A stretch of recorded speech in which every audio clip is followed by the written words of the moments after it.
It's showtime.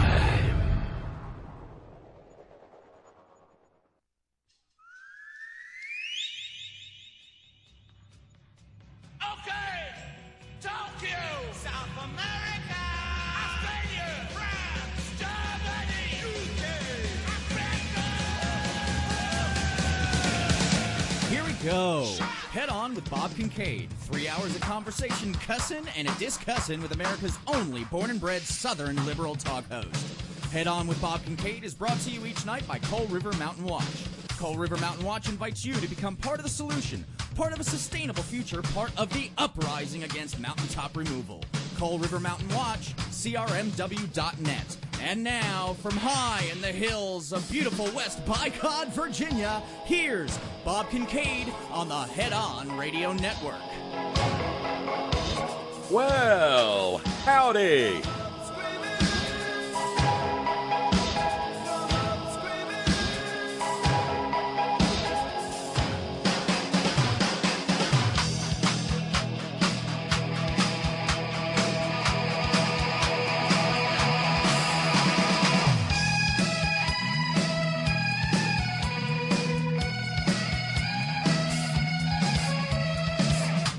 You know, I've had my fun, and it's time to get back to work. Happy Labor Day. This is The Horn. Headon.live is where we live. That, of course, is where you go if you're listening some other way. That's where you go if you'd like to be in the chat room. Participate in the merry, madcap, wacky, rollicking, zany, real-time extravaganza that is the chat room during the time in which this program is live, Monday through Friday, 6 to 9 p.m. Hi, I'm Bob Kincaid, and you're mighty welcome in there. And, well, right now, if you go to headon.live and you pick a screen name and a password and you jump in, you'll be greeted by Anatole, and you will be moderated by me. So that's because, you know, it's Labor Day, and folks need the night off. So there we go. But you're welcome to come on by. Do please, and keep Anatole some company. And we'll see what we can cuss and discuss our way into this evening. I hope everybody had a great Labor Day weekend. It's still Labor Day weekend, by the way, because this is Labor Day, the original Monday holiday, brought to you by organized labor, brought to you by blood in the streets, brought to you by people who died in not that old age for want of a dignified retirement. Oh, God, there he goes. It's Bob Kincaid, little ray of sunshine. Yeah, well, okay. But it's true. The reason we have Labor Day is a memorial. Labor Day is a memorial to the struggles of working people throughout this country who have had to claw and scratch and beg and grab and grasp for every last decent thing they have ever had, because the money doesn't just do nice things. Never has, never will. Now, it's made a little progress over the years. It's gone from just, you know, a generously applied lash to things that are more akin to, say, iron fists in velvet gloves. But the reality of Labor Day is that it is a memorial. It's a memorial to brutality, and it is a memorial to persistence and tenacity and courage and guts and grit, so that people can have something resembling a holiday at the end of the summer as we move toward autumn and into the brutality of winter in the Northern Hemisphere. in the northern hemisphere, because it's all backwards for people up, over, down, under. But this program is live. It really is the 3rd day of September 2018. This program's not in the can or anything. I'm sitting here at 6:05 p.m. Eastern Daylight Time, and hopefully you're where you are, and we're having a fine old time of it.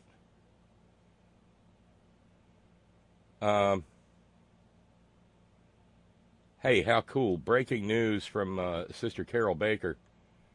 Nike just made Colin Kaepernick the face of their 30th anniversary Just Do It campaign, and white nationalists are losing their collective fucking minds on Twitter.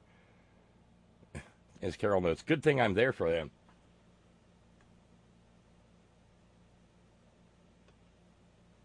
Here's a racist on Twitter named Darcy. Well, I guess I won't be purchasing Nike anytime soon, and if you think that makes me racist, it's because of the men and women who sacrificed so much that allows you and I to have an opinion. Enter Sister Carol Baker. Well, Darcy, given that the protests have nothing to do with disrespecting the military, I'd say the IQ of the average Nike customer just went up exponentially. The men and women who sacrifice so much that allows you to have an opinion. Just not the black guy. Racist. Zing. Don't get on the wrong side of Sister Carol Baker. You will. You won't. It won't be fun. You will not like it. Robert near Morgantown said, Collins' critics just went swoosh. Stephen New York says, TuneIn is out. Not that I know of, but sometimes it takes them a little while to pick the stream back up when I have to shut down the White Rose stream in order to... it's stuff I have to do at the beginning of the program, and when we don't do it right before the program, it works. But that is awesome news. I'm glad Nike did that.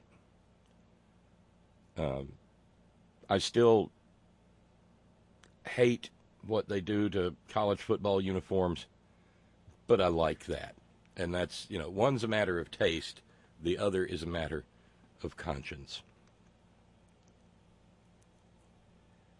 We have thanks to send out before we get too deep into the program, because September has begun, and that means that the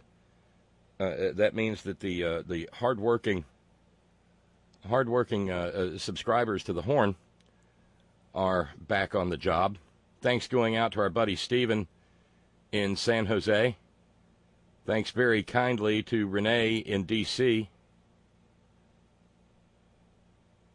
Thank you, John, in Talibandiana. Thank you very kindly to Jean and Ann across the pond. Thanks very much to Janice in Wisconsin.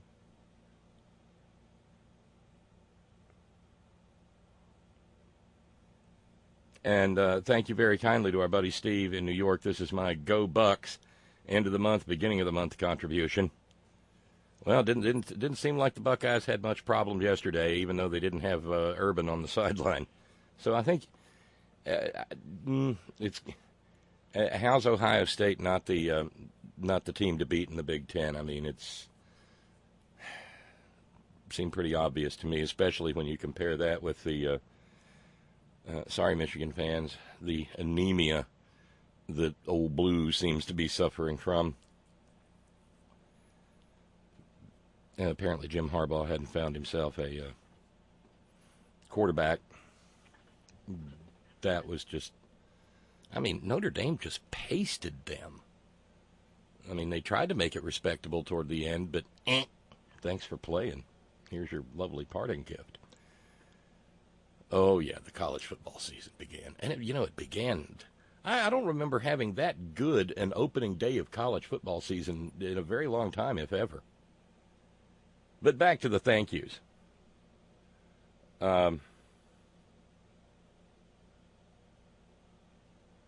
Thank you very kindly to our buddy of long standing. Thank you, Reggie, for jumping in. Thank you to Rocco. Hey, Rocco, thanks very much. Thanks very kindly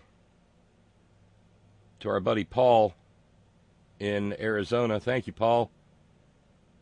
Thank you to Clarence, either of Philly or somewhere in South Carolina. We got to clear that up. Thank you to Elizabeth in New York. Thank you, Elizabeth. Thank you to Albert in North Carolina. Thank you, Albert, so very much for helping to keep the program on the air. Thank you to Rusty. Thank you, Rusty, for your subscription. Thank you to Lauren, our correspondent in far Alberta. Thank you kindly to Vernon in San Diego. Thank you to Peter in Austin. Thank you, Peter. Thank you to Terry in Amherst, where only the H is silent. Thank you, Terry. Thank you to Joseph in Washington. Thanks very kindly to our buddy John in North Carolina, Stan. Thank you very kindly to our buddy Smitty in Florida. And thanks very much to Kay in California. Thank you very, very much indeed. That's how we keep the program on the air.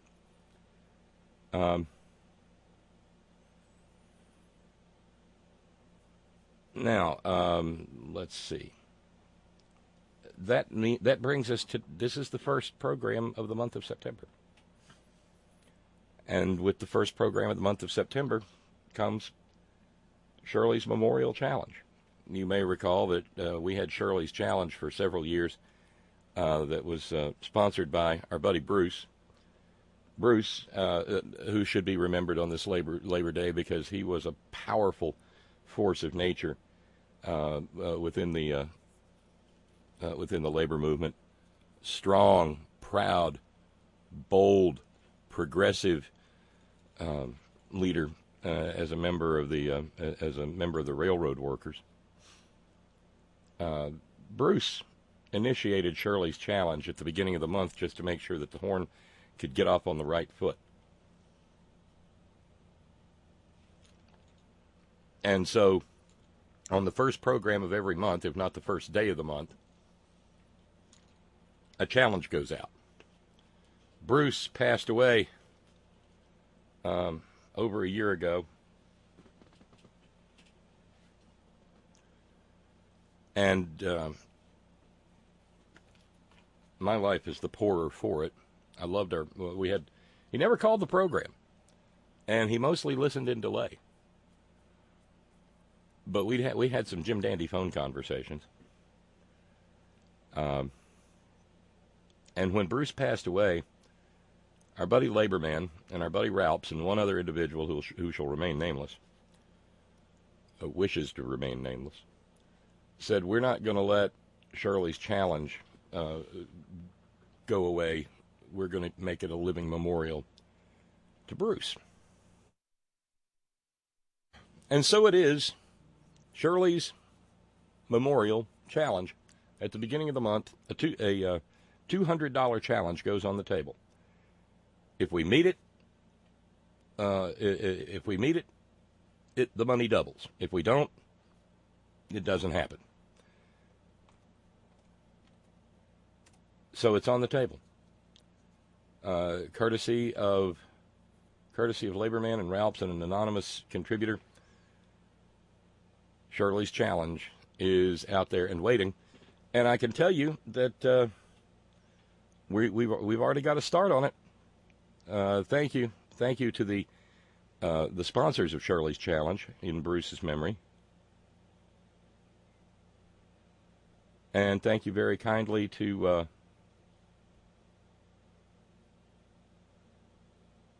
Pleiadian Express. I think I know who that is. For getting us started. And thank you to John for getting us started. That takes us down by, well, that means we've only got $181.50 to go. Oh, goody. We've got, at least it's 50 cents. Not terribly confusing. Nobody wants to hear me cipher all night. But we've got $181.50 to go. And thank you to John and Larry for getting us started. Okay? Okay. That's awesome.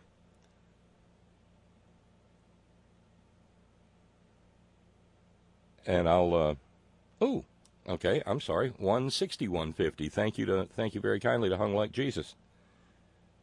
So, $161.50 to go to meet Shirley's challenge, and won't it be awesome if we can do that? And like I said, Jack in Shreveport tells me no White Rose stream yet. Headon.live. Okay. Yeah, there's a thing that happens when I stop sending on the interface to tune in, and I think it's on TuneIn's end, because or no, it may be on the White Rose end, because Jack says there's no server, no stream yet from there. If I stop it and then I start it, for some reason or other, it causes the White Rose server to have a panic attack or something. But rest assured, I'm sending to the White Rose stream, and I'm sending to the Headon.live stream. And hopefully the White Rose stream will catch up at some point in time. Yeah, we're off and running now. Yeah, it's college football season. Subject line, that school up north. Steve in New York says, I have to say that I do not find it good that school up north hasn't been good for so long. The OSU school up north rivalry, you'll notice he won't say Michigan, or as Guy James refers to them, meat chicken. Jesus, you people hate each other. The OSU school up north rivalry used to actually decide something. I actually wish Harbaugh or anybody would get them playing worth a damn. Enough of my boorish, simple-minded college sports talk. Oh, no, that's not enough at all, because we got lots more. People, yeah, maybe, no, please, God, don't let him talk about college. I got to. Come on, I wait all year for this. And it was funeral all weekend, although it was some of the most interesting funeralizing that I have ever seen. I was ready. I was ready for college football to get going on Saturday. I mean, yes, it started on, there was ball on Thursday and there was ball on Friday, but damn it, college football is something you play on Saturday. And you know, maybe for little babies who were born, 10 years ago or whatever, who've grown up with college football on Thursday and college football on Friday to the extent that they even care about it, because, well, damn it, so many of them are probably, digging in the depths of some virtual mine somewhere. Is that just a moment of evil genius or what? Minecraft. You get kids to want to pretend that they're working in mines. What an idea. Jeebus. But anyway, I'm just, it happens. College football is something that happens on Saturday. And on a perfect Saturday, you start out at about noon Eastern time. I can't imagine what it would be like to live on the West Coast and have college football start at 9 o'clock in the fucking morning. Oh, it would be glorious. You start watching East Coast games at 9 o'clock in the morning, and you wrap up about 10, 11 o'clock at night if there's a game, if Hawaii's playing at home. Holy cow. Yeah.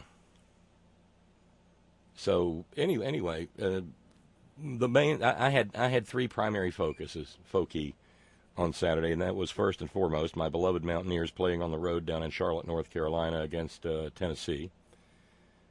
Alabama playing Louisville. And neutral turf game in Atlanta between Auburn and the University of Washington. Oh, okay. So I'm getting some. Larry in the chat room says, "Bob, college football Saturday in the Pacific time zone rules." Oh, it has to. It has to. Wait, Anatole, you're not in the Pacific time zone. How can you say that? Anatole says, you start drinking about 8 a.m. on weekends. Well, I don't anymore, but that's the way it was on Mountaineer game day back in the student, the gravel parking lot in front of the football stadium. You got there. I had buddies that just showed up in their pajamas and bathrobes to go to Mountaineer games because they knew they were going to be going to sleep right after anyway.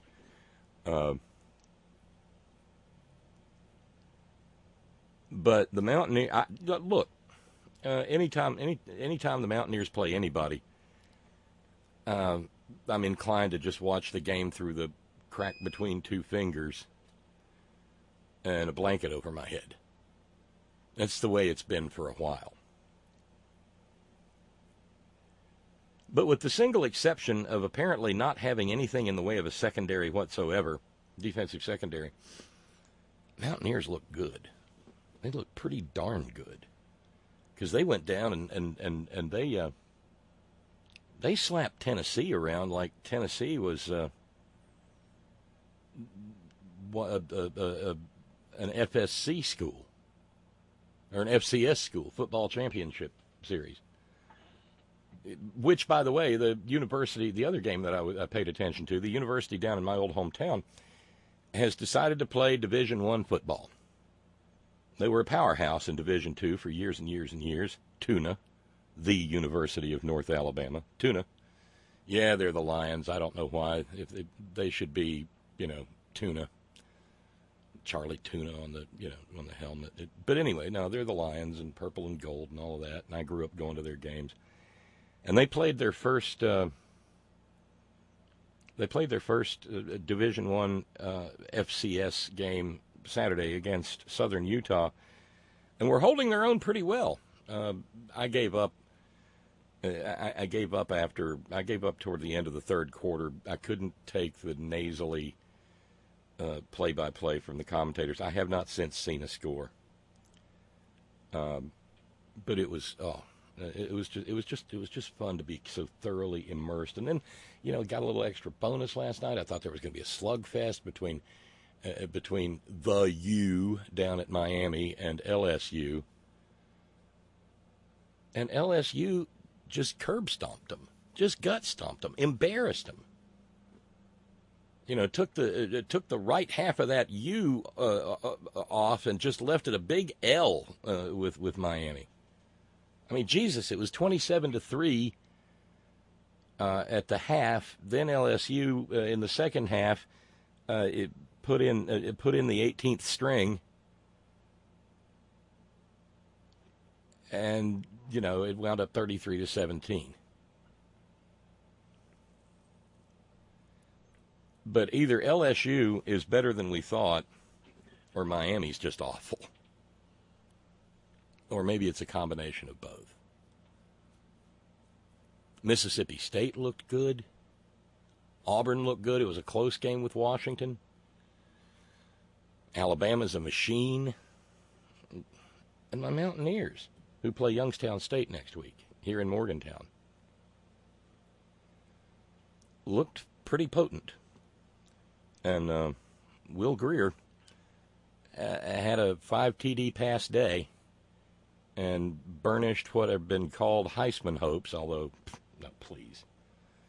And his receiving corps, particularly David Sills and Gary Jennings, made him look really good. So it was wonderful. And then meanwhile, Friday and Saturday and Sunday were perfect, beautiful days here in almost level West by Cold Trump, Virginia, Stan. I mean, gorgeous. Blue sky as all the way to space. A few little clouds showing up at sunset, just to provide some paintbrush strokes across the edges of the evening. It was, and me, little old me, just running around in the yard and barbecuing ribs, smoking ribs, brining, and then standing there and prepping them and cutting them and trimming them and rubbing them, and then getting the fire going, and then just fussing over them for a few hours. And they were good. Oh God, they were so good. I'd been jonesing for ribs for about a week, because last weekend I went to the grocery store and neither Kroger nor the Wigglin' Pig had any. So they came in this weekend, and I went a little wild. If you want to see the food porn photos, you can either run over to my Hillbilly Elitist account on Instagram, or you can check it out on Facebook, or you can find it on Twitter and get an idea. But it was just glorious and energizing and pleasant, and the weather was fantastic, and just a wonderful mood to be in. And so by the time today rolled around, I felt like I'd had my fun.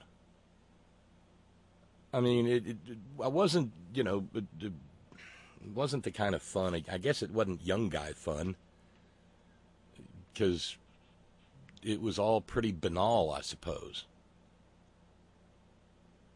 But to be out in that warm sun, and yes, I, the whitest man in America, took my shirt off in that sun, and I did not get fried. I just got nice and warm, and a little bit of color on my shoulders, instead of just looking like the body double stand-in for when they were laying out the shoot for the Johnny and Edgar Winters They Only Come Out at Night album cover.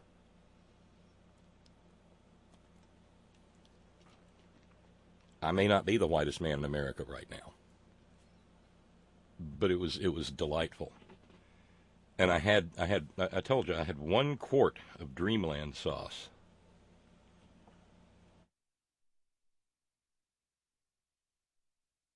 I had 1 quart of Dreamland sauce that I had Smokey and the Bandited up from Alabama. Well, that 1 quart of Dreamland sauce is gone now. But, it was good. And then, lo and behold, I was at the Wigglin' Pig earlier today, and I saw that they're practically giving away pork butts. It may be pork butts next weekend if the weather's good, because I'm going to wrestle. I'm gonna wrestle every bit of warmth and pleasure out of this, the remaining days of this summer that I can possibly get.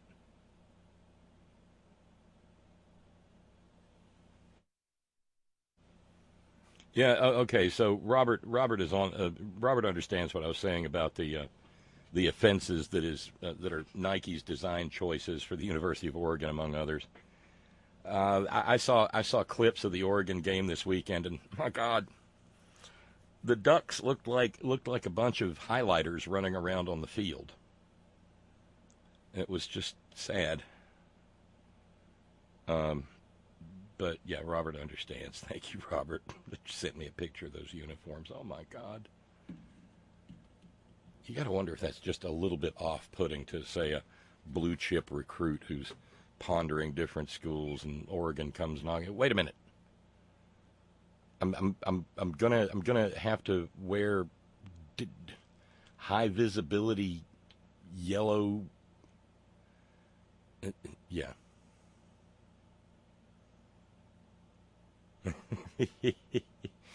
By the way, Brother Deacon Hayes, quit telling us how to rub your meat, Bob.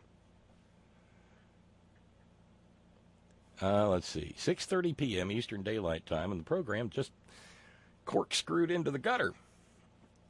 Probably stay there the better part of the evening now. Can't be helped.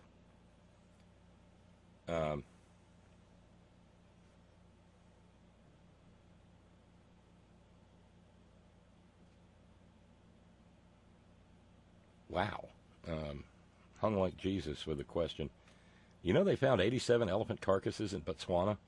That's about all of them in the wild, isn't it? I don't think so. I hope not. Jesus. Oh, it's horrifying. Yeah, there's Steve in New York. A tear came to my eye with Miami's blowout. Tears of joy. Those were not tears of pain. No. And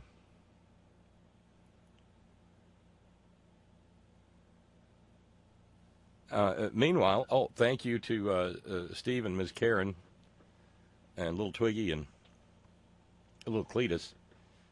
We just took the $1.50 off, so that takes it down to one and 10 more, so that takes us down to $1.50 to go. Thank you very kindly on Shirley's challenge.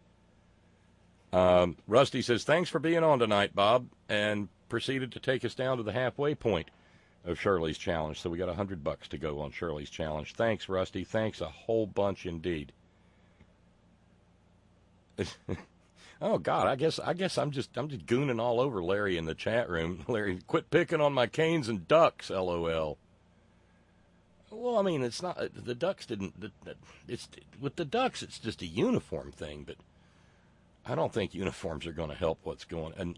And it couldn't happen to a nicer guy, because the head coach down at Miami is Mark Holy Roller Richt, that they finally got sick of at Georgia and sent packing. And so now he's down at Miami, and well, talk to a Bulldogs fan, Canes fans, and see how that all worked out for them.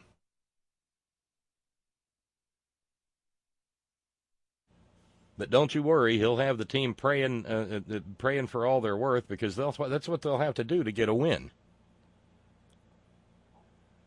Mm-hmm. But it was a lovely weekend, and I enjoyed it, and I was actually kind of chomping at the bit to get back behind the microphone, because when you have a good weekend like that, it energizes you. And so I'm pretty much ready to go. And remember, this is just a jot it down kind of thing. When I open up the lines, do remember that we now have one more way to get into the program. The stress line is back, named in memory of the irrepressible, gone but not forgotten Bill, Mr. Stress Miller. The stress line number is 304-640-2829. 304-640-2829. And that'll get you right into the program. Once I pick up the line, you'll hear the audio going back and forth, and it should just be dandy. So maybe jot that down. That's another way to get in. And nobody's going to say hello to you, or I'll just answer the call, and you'll hear the program. Okay. Yeah.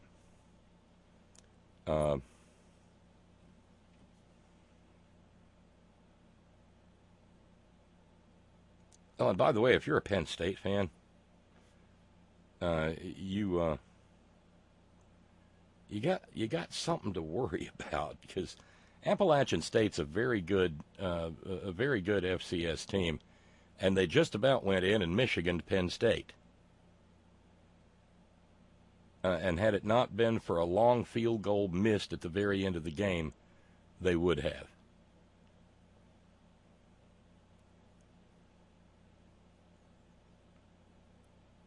Yeah.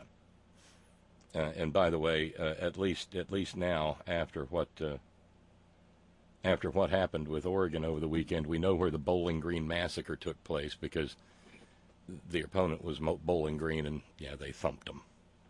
But that's enough football talk. We got stuff to get into, plenty of stuff, as a matter of fact. No, with those uniforms, Robert, near Morgantown, they will not be in any danger. They can go out and dance Swan Lake in traffic, and no one will hit them. Those ducks in those uniforms, you can't miss them.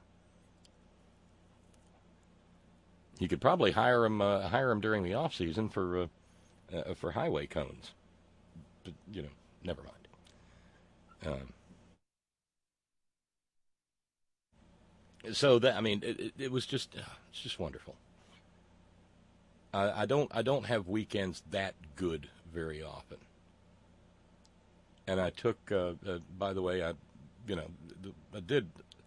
You do a lot more work. I mean, the work that you do to do stuff on the Acorn, you do the same work pretty much to do one rack or six. So, because I'd gotten a fantastic price, I did multiple racks or slabs. I like to call them slabs because there's always that dirty little titter that. No, I did not just say titter. I may be in the palm of the goddess of irony this evening. There's always that dirty little chuckle when you say rack. But anyway, so I shared. I put together little rib care packages, and went and gave them out to friends along the way. And apparently they were quite well enjoyed.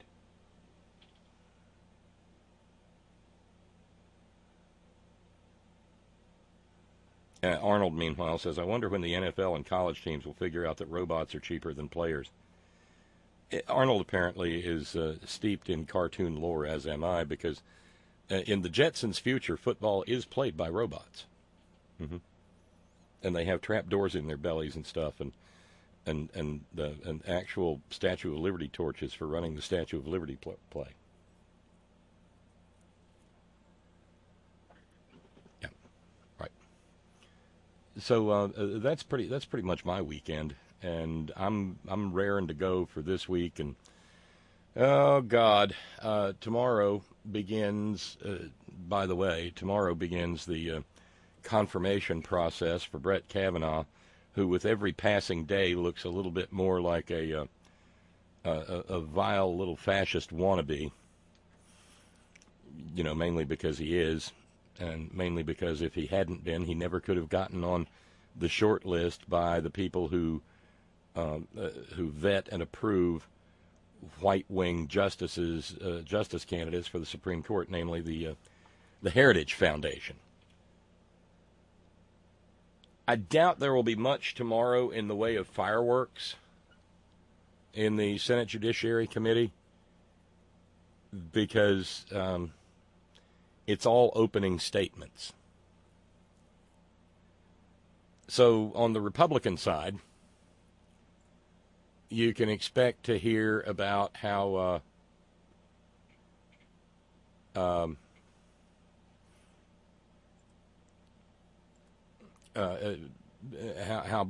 Brett Kavanaugh never missed Sunday school and went twice on Wednesdays and bilious shit like that. And on our side, well, I say our side, over on the decent human being side,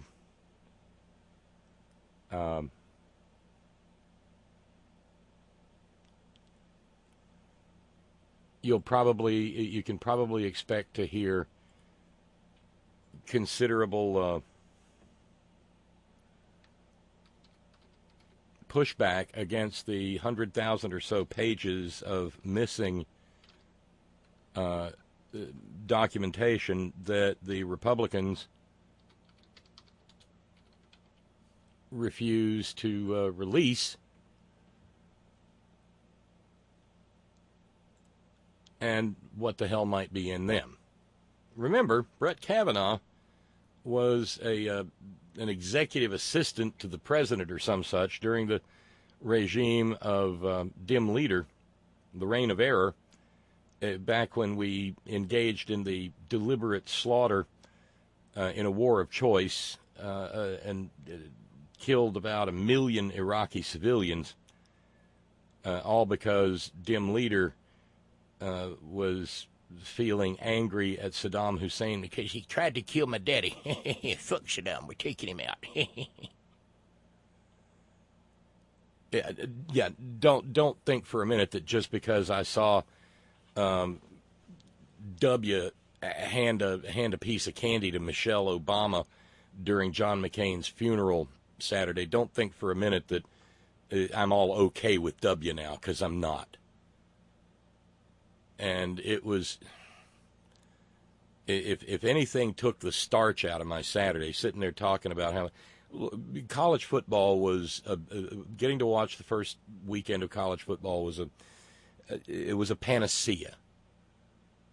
It was a way to get away. And the funeral of John McCain was, by turns, as much a political event as it was a religious one.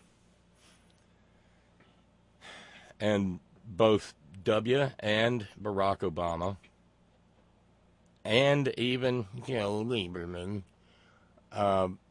managed to say things that were directed squarely at the nose of Julius Geezer without ever having mentioned his name.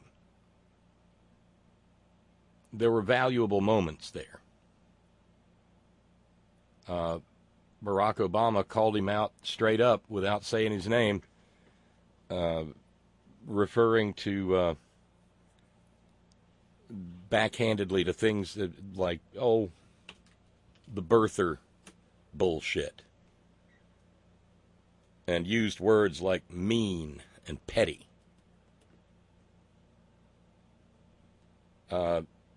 W bemoaned the lack of civility we have right now,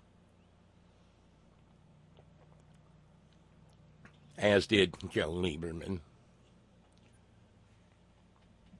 But the fireworks were delivered by Meghan McCain, who, again, without mentioning Julius Geezer's name, walked over, poured gasoline all over him, stepped back, lit a match, and flicked it.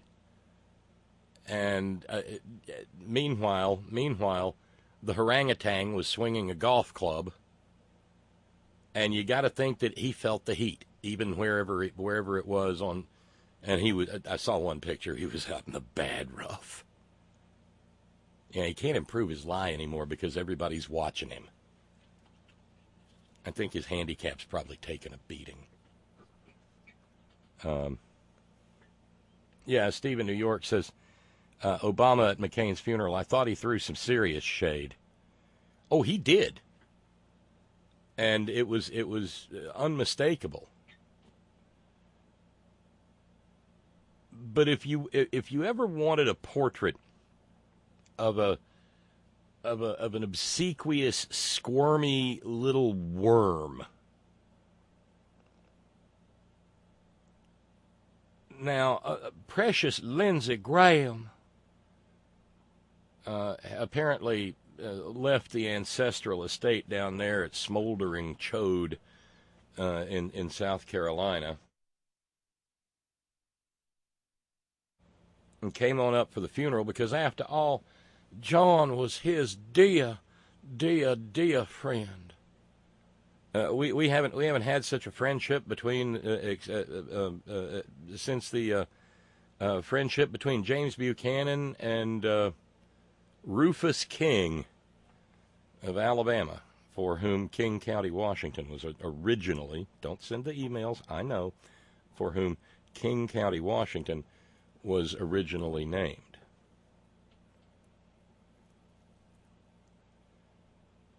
But no sooner had the blood ceased pumping through John McCain's body than Lindsey went looking for a new friend.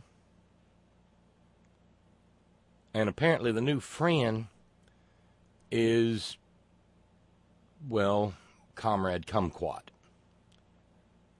One begins to wonder, no, I've been wondering for a while what it is that the Russians have on Lindsay, because he's been scooching right up against the Mar-a-Lago Mussolini for all he's worth. And he unfurled his colors, if you will, on Saturday at John McCain's funeral, because nobody in John McCain's family had invited Jared and precious Ivanka. Now, let's remember, we are often reminded that Jared and Ivanka are Orthodox Jews, and there's nothing wrong with being that, except for that it tends to be extremely right-wing. But they've got rules they've got to follow on what you can do on a Saturday, or actually, technically, and if I'm getting the rules wrong, somebody will send me an email. Technically, what you can do between sundown Friday and sundown Saturday.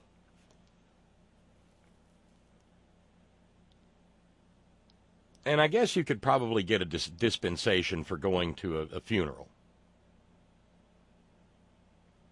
So that's probably not going to piss off the rabbi or anything. But what was particularly disgusting was the fact that precious Ivanka was sitting there in the pews of the National Cathedral, had her head down, her phone out, and her thumbs clacking away at the little virtual keyboard. And she got caught on camera doing it.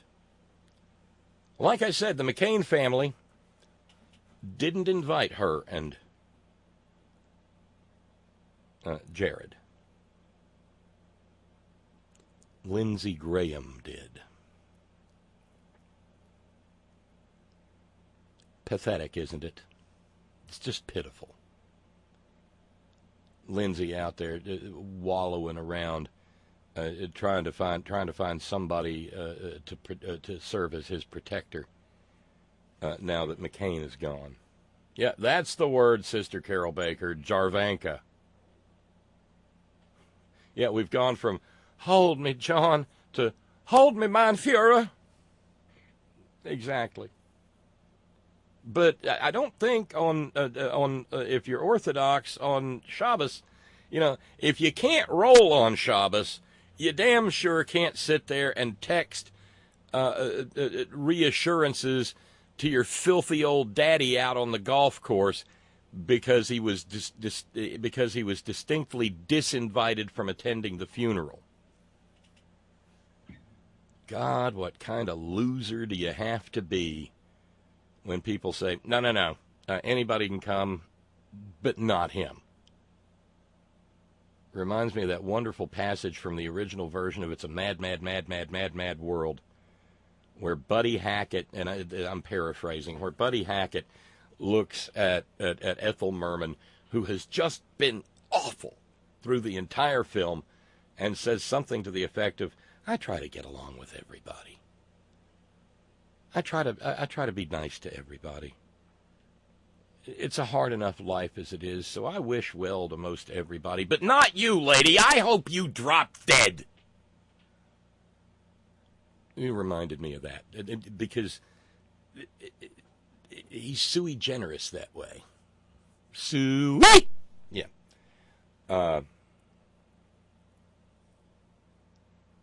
And so he spent the weekend seething at the insult.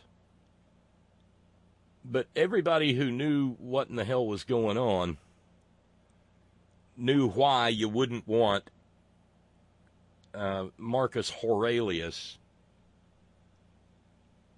at a funeral, especially not for someone like John McCain, because he would have insisted on being able to speak, and he would have gotten up and gone to the podium, and he would have started talking about himself.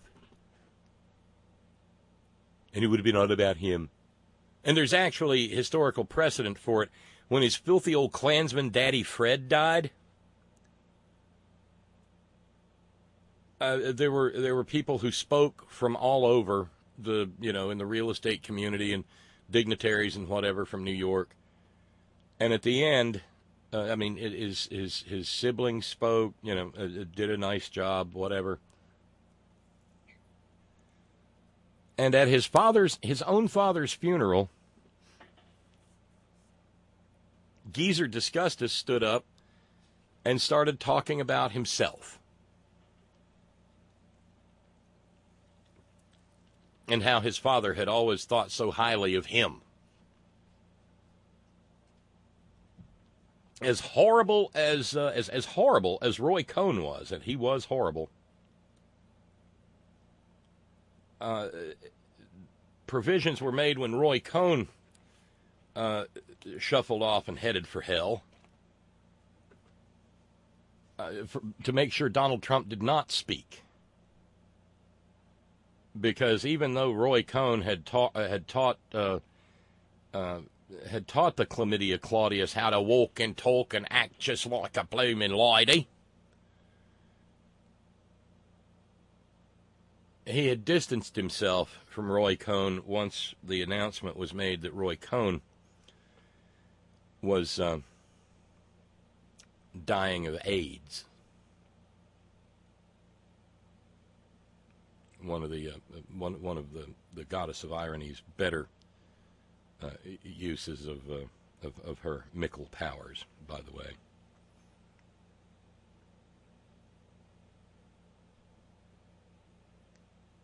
And so the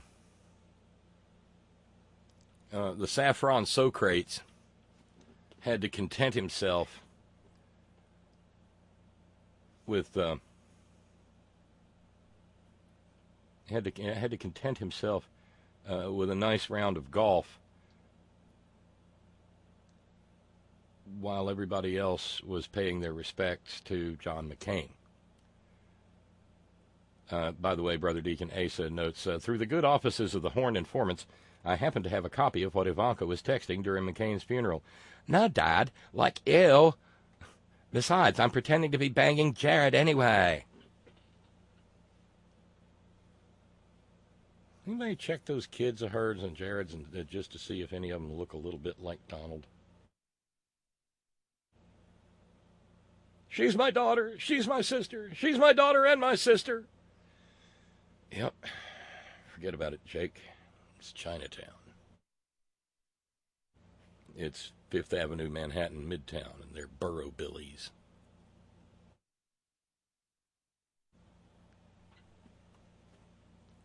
You can almost see him with his banjo there up in that tacky-ass penthouse. And sure do got a pretty mouth. Squeal like a pig. Yeah. Scott in San Diego. Do some more of your Lieberman voice, Bob. There wasn't enough to confirm my theory. At first glance, hearing it reminded me of the character Wallace Wimple on the old-time radio program Fibber McGee and Molly. Say hello to my big old wife, Sweetie Face. Well, that may be, the great cartoons picked up from greater things before them. But from my cultural standpoint, that's a back reference to Droopy Dog. Yes. Lee pointing out, by the way, subject line, improve Trump's lie. Trump's lie is so close to each other lie that it's hard to find the gap between them. Oh, wait, you were talking about golf. Never mind. Okay, early cowbell. Well, not really early. I mean, we're at 6 minutes before the hour. But continuing, Lee notes a quote from Pippa Middleton. There is no real need for decorations when throwing a barbecue party. Let the summer garden in all its vibrant and luscious splendor speak for itself. Oh, yes, that's what we did here. It certainly is. Well, although I did post a picture of that late evening cloud formation. It was beautiful. And it looked like the tree line back at the backyard was just erupting in flame. It was special. Lee continues, though, and says, subject line, Sabbath. You can get a hotel near the funeral service. You can travel on Friday before sunset, walk over to the funeral service, and offer your condolences. You can leave the hotel after sunset on Saturday and pay the bill. Yeah, but what about texting during the funeral? That's what I want to know. Right. But, well, there's probably a dispensation. And besides that, she's a Trump, for Christ's sakes. She's probably about as sincere in her conversion as I would be. I'm almost certain of it. I'm almost certain that somewhere tucked away in whatever tacky ass apartment that Javanka lives in, that she's got a 16-ounce package of Oscar Mayer bacon tucked away somewhere there. You know she does. In regard to Ivanka, Steve in New York says, lest anyone try and say she's the civilizing force, this shows that entire family consists of nothing but disgusting, putrid pieces of pond scum. It's only how bad at any given time that makes the difference. Back to Droopy. Scott in San Diego says, Bill Thompson, the actor who did the Wimple voice, also voiced Droopy. Yeah, I know. That's what I'm saying. It was a carry forward. Kind of like, well, the master of them all, Mel Blanc. You can find him all over all kinds of cartoons.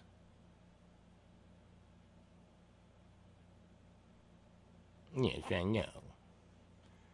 But no, getting back to what we can expect tomorrow, the chair of the Senate Judiciary Committee is, of course, Chuck Grassley. The majority membership includes the likes of Orrin G. Hatch, who, of course, will be in high dudgeon. Remember, Orrin G. Hatch has no morals whatsoever, no scruples, and no ethics. After all, he tried to destroy a human being and put and helped put a serial sexual abuser on the court right now, and that serial sexual abuser remains on the court to this day in the form of Clarence Slappy Coke Can Pubes on the Coke Can Thomas.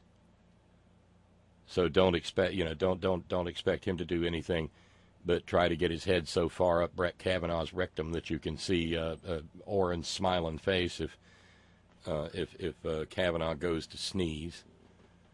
And Precious Lindsay is there, and there's already been photographs out there of him standing with Brett Kavanaugh in his office, and Brett Kavanaugh kind of moving from one foot to the other, feeling looking just a little bit discomfited. Mm-hmm.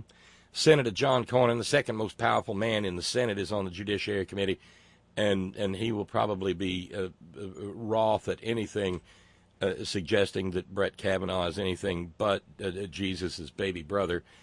Mike Lee, who pretends to be a constitutional scholar and actually wouldn't know the Constitution if it was held up in front of his face, well, he'll be another lick spittle. Given what's going on in Texas, I expect Rafaelito Eduardo Cruz, the anointed booger-eating future king of America, to try to put on a show. He'll probably be sweating like a wax dummy at Madame Tussauds with the air conditioning off. That's usually how he looks. But he'll try to show off his Harvard law bona fides. I am no longer impressed by anyone's Harvard law degree when you consider the people that they've let get through their institution. Rafaelito Eduardo Cruz, the anointed booger-eating future king of America, being one of them. Senator Ben Sasse will make an opening statement, and he'll try to sound all reasonable and whatever, because he's trying to carve out a niche for himself inside the Republican Party, in which he's trying to fashion himself as more of an Eisenhower-style Republican.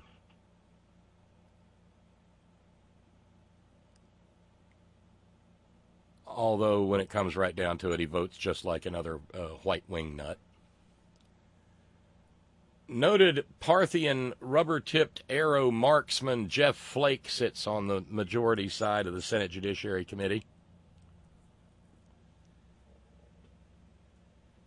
Don't expect any fireworks from him because he only talks a good game. He can't play it.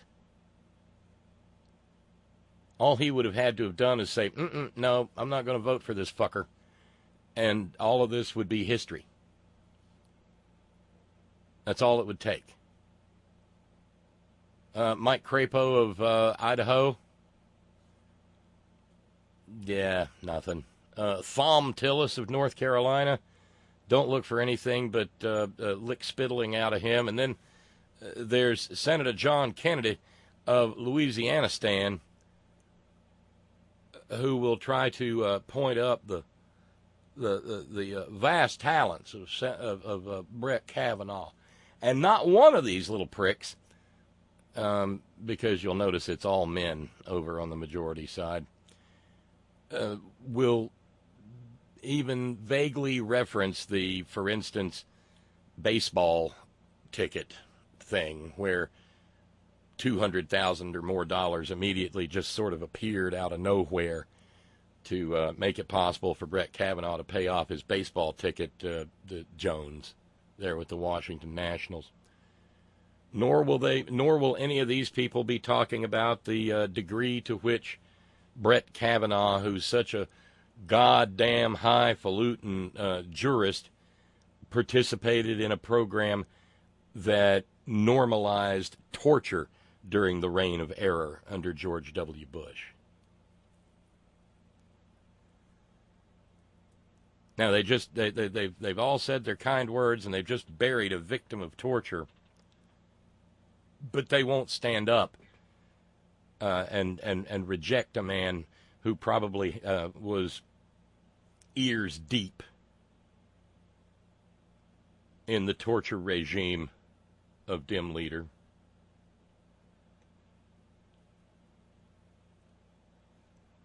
No.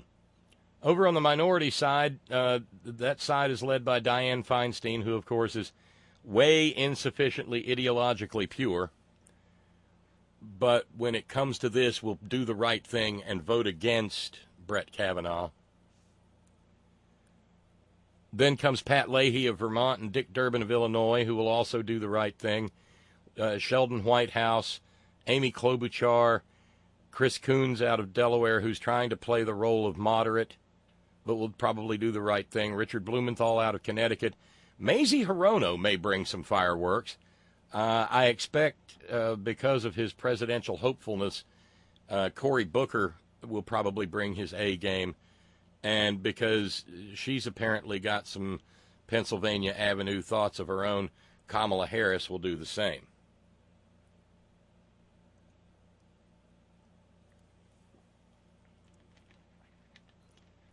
But tomorrow, it's all opening statements. But the opening statements from the Democrats may highlight just exactly how disastrous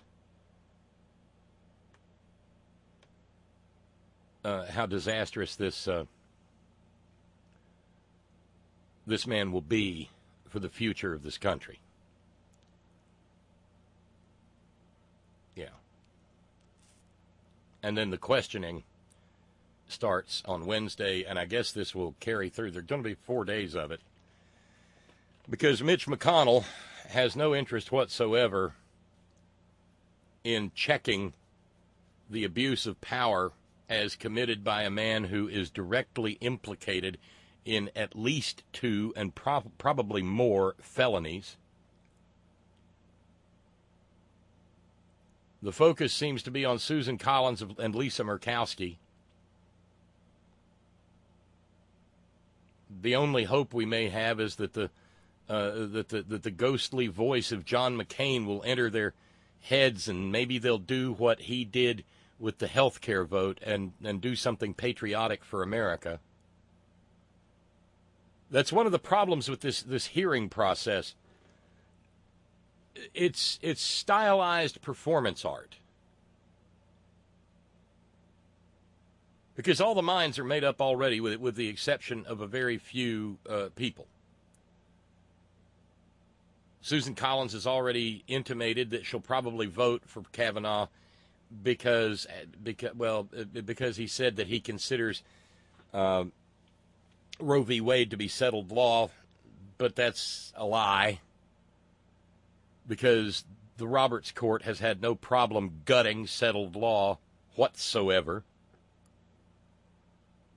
Just go and ask the corpse of the Voting Rights Act what about settled law, or go and ask any labor union in this country on this Labor Day 2018, and they can tell you all about settled law, given what happened with the Janus decision.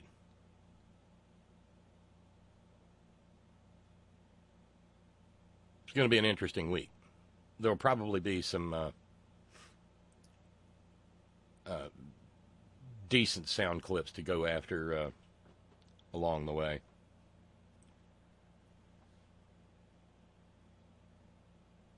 By the way, Lee in New York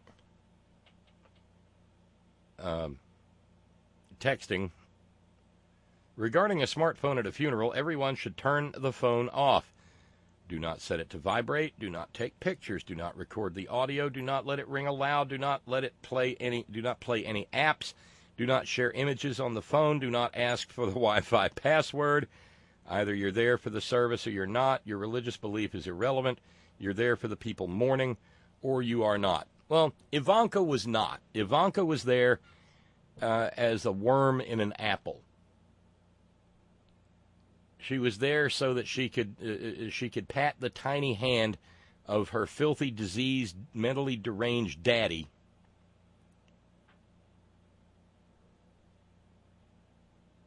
so that she could maybe keep him from nuking Bolivia in some towering fit of Trumpian rage.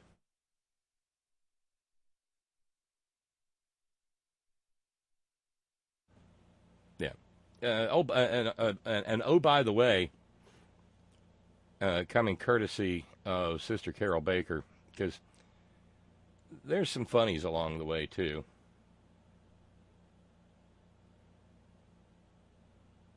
Carol notes, on a lighter note, remember Barbecue Becky? The white woman who called police about the African Americans grilling in the park in Oakland? The full 911 tapes have been released, and they're positively delicious. Let me give you some of the highlights, Carol notes. 911 operator, are you living in the park or something? I don't understand why you can't separate yourself. Or, here's another. Have you ever been to John George? Barbecue Becky. What's John George? 911. It's a mental facility. Yeah.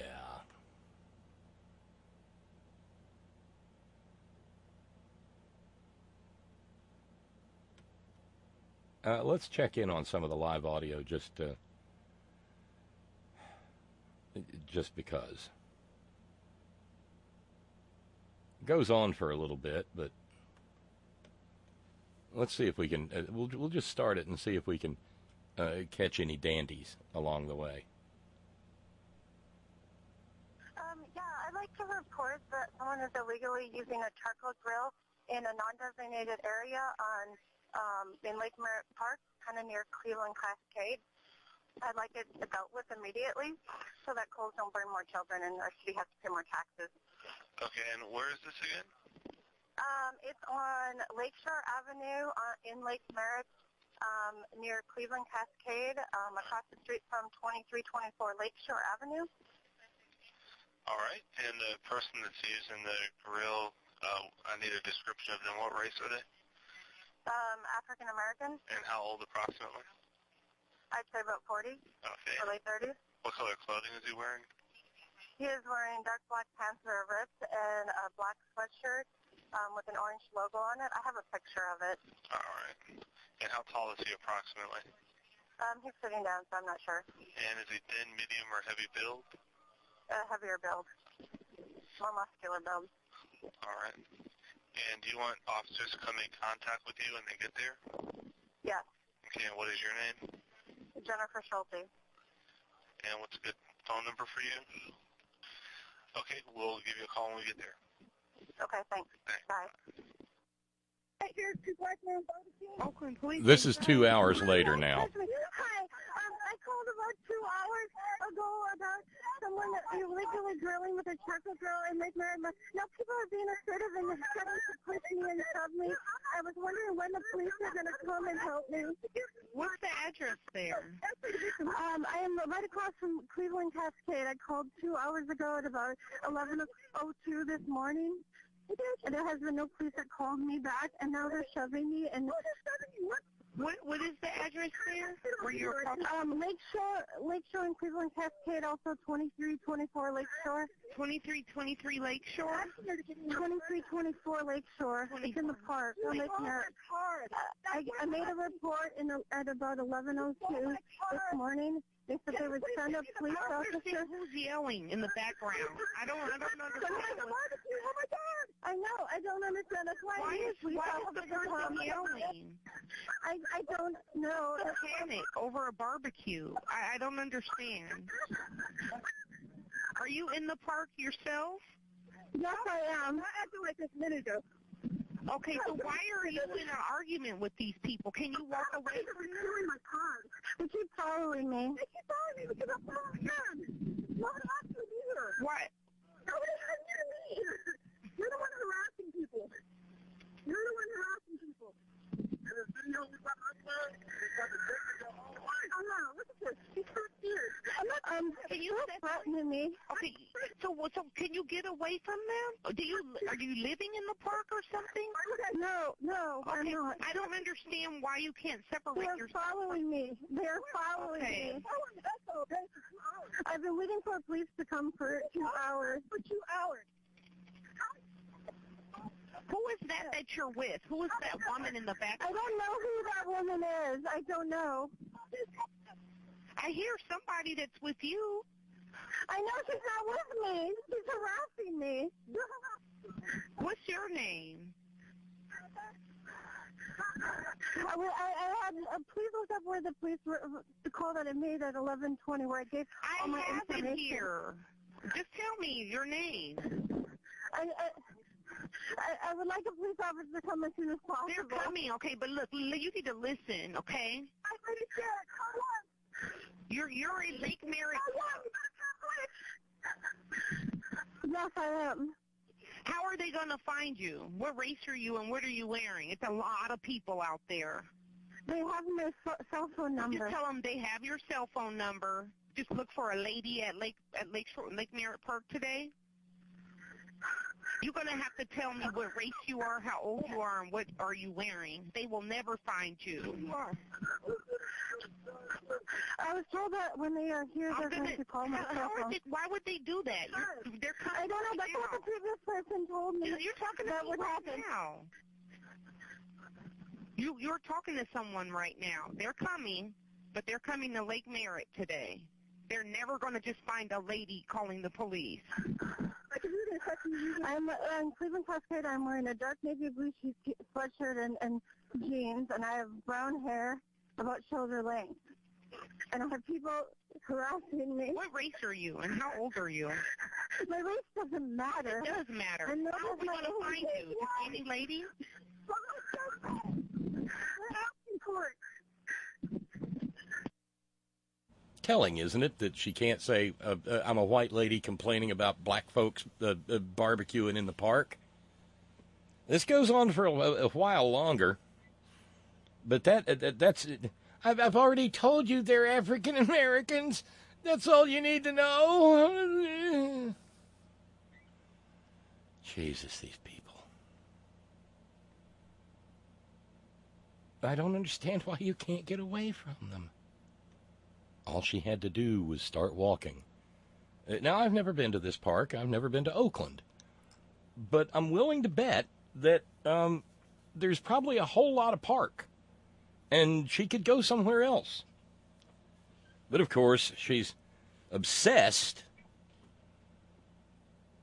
with a group of people trying to cook hot dogs and weenies.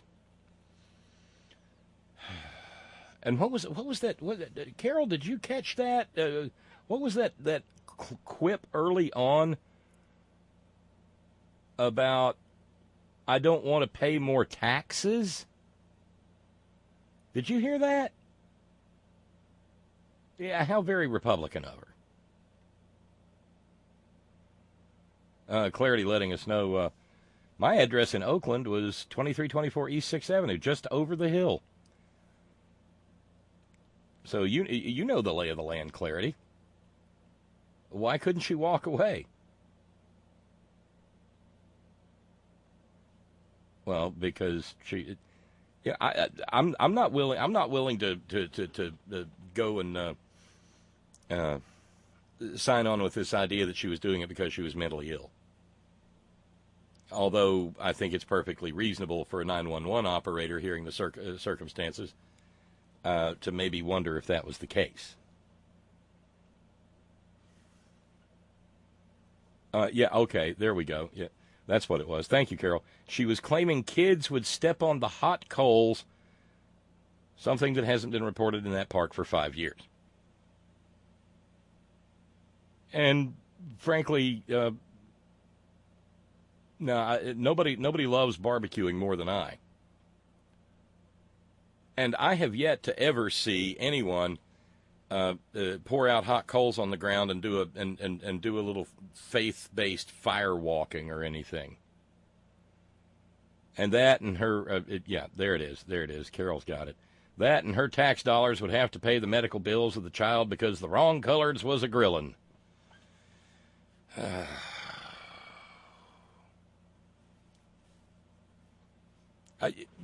Maybe this is just the natural devolution of our society. But I can't help thinking that we would not be here and Barbecue Becky's and Pool Patties wouldn't be quite so empowered were it not for the elevation of a white supremacist into the White House. Is that irrational? Is that an unreasonable assumption? That putting a white supremacist in the White House sort of served as a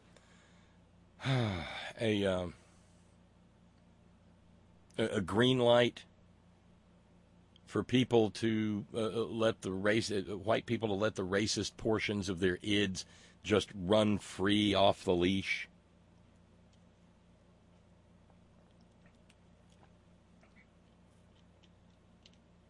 Carol says, I couldn't stop laughing when the 911 operator asked her if she'd ever been an inmate at the local mental hospital. How far do I have to go to get to that, Carol? Any idea? Clarity says, there's a path that goes all the way around Lake Merritt. So by extension, all she would have had to have done was get on it. Right, Clarity? Well, I'm always happy to help. Hung Like Jesus says, the wrong coloreds was a grillin'. That made my night. Yeah, Carol gets a cowbell for that. Yeah. The mental health question is further into the audio. The cops assessed her for mental health intake at the park and determined she didn't fit the criteria. And then they have no criteria. No, she was just a woman infected with racial bias who was just feeling like her privilege was under threat. What, are you black or are you white? It doesn't matter. Yes, it does matter. Police to come. How are the police for 2 hours for How are they going to find you? Have you ever... How are they going to find you?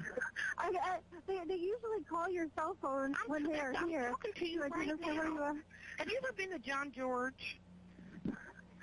There it is. John George. It's a mental facility. No. Okay, well then just answer my question. They're coming to you right now. Where are they? I don't see them. I'm gonna hang Tell up. me where they are. I'm gonna hang No, up. please.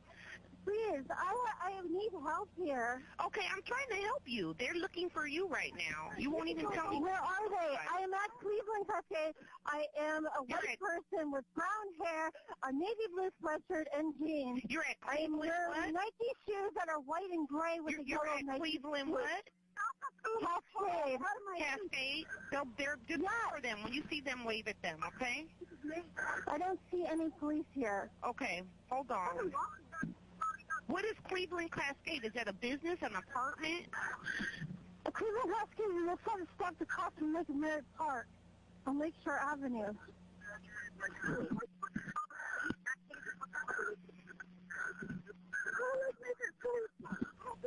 Are those people still following you?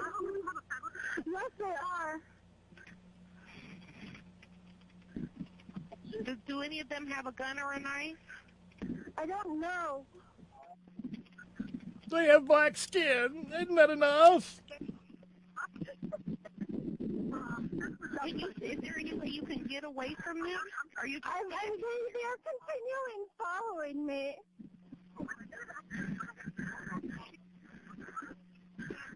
You've been for 2 hours in front of our barbecue for 2 hours harassing us, and now you're wondering why. Please leave me alone. Where are the police coming? They're coming. Can you walk away from them? They keep following me. I am. Oh my God. You're so fake. You're so fake. They're so black. Ooh.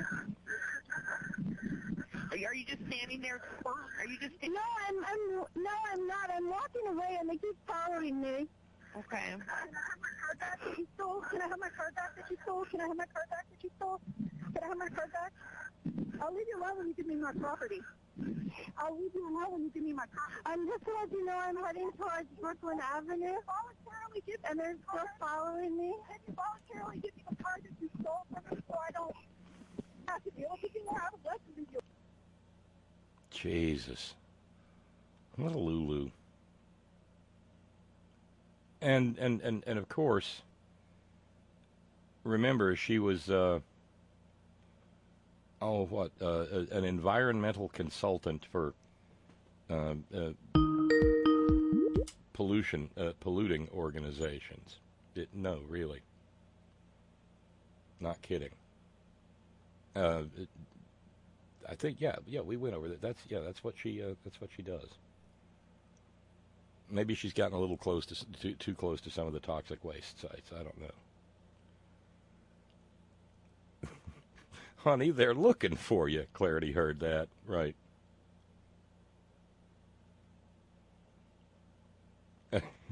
Laurel says she may not have been to John George, but she's definitely been to Paul Ringo.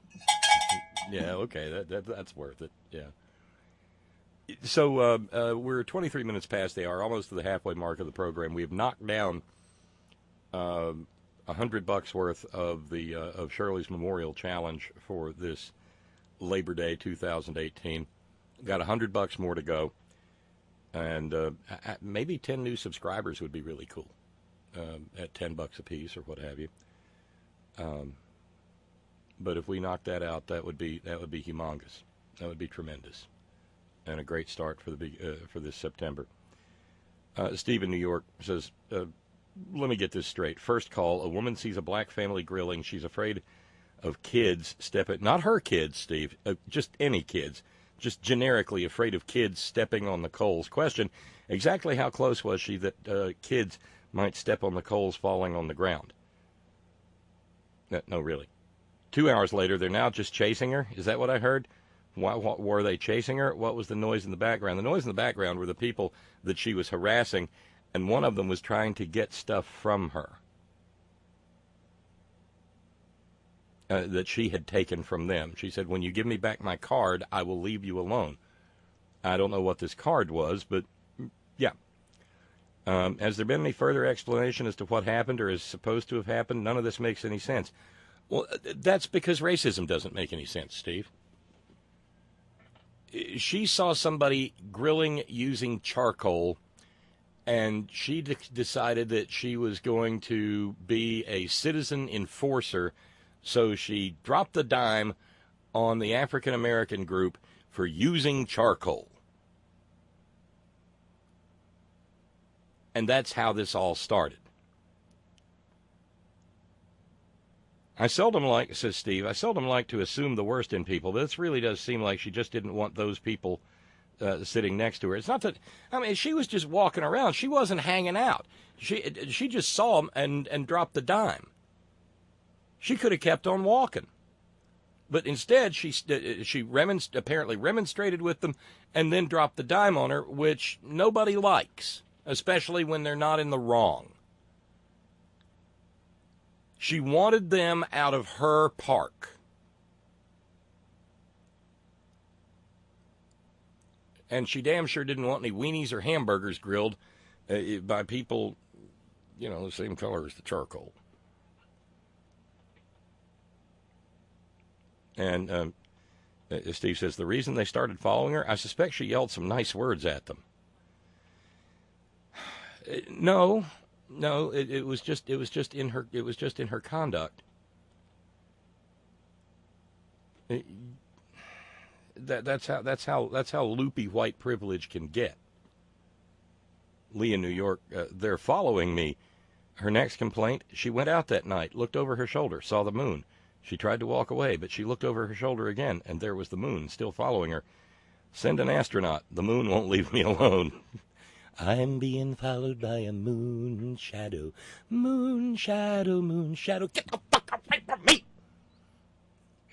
Yeah. Glenn says, been there. Started on Love Canal. Yeah. Wow.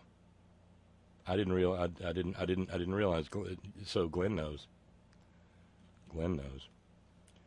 Let's run over to the phones and check in. That might be Tracy. Is that you, Tracy? That'd be.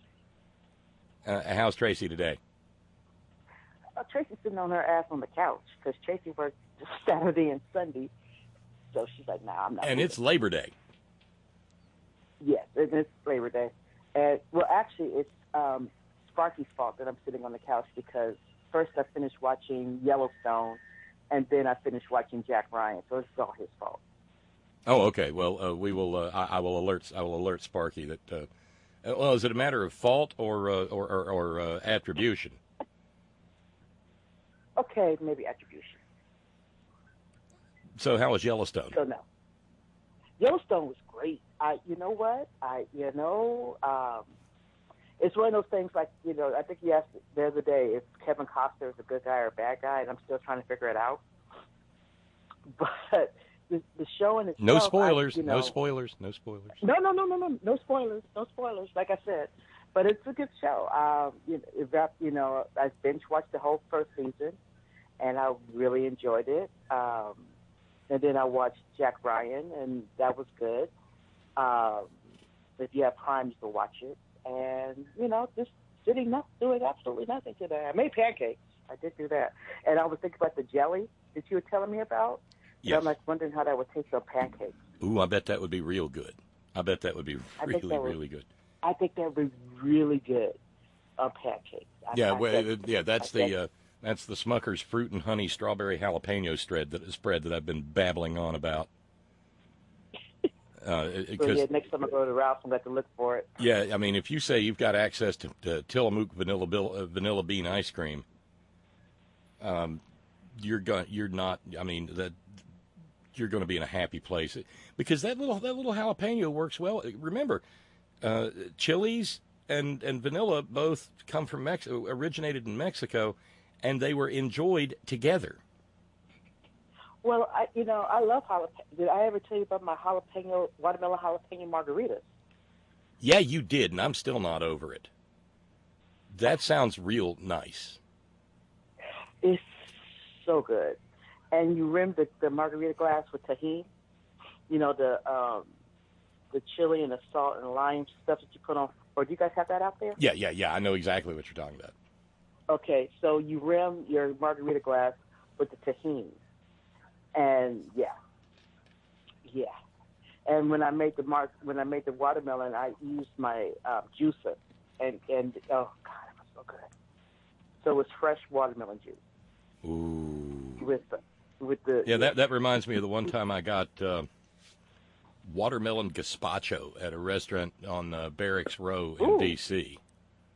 And it was it was one of those swampy nights in D.C. where it's like 8:00 and it's still, just gooey and up in the 80s.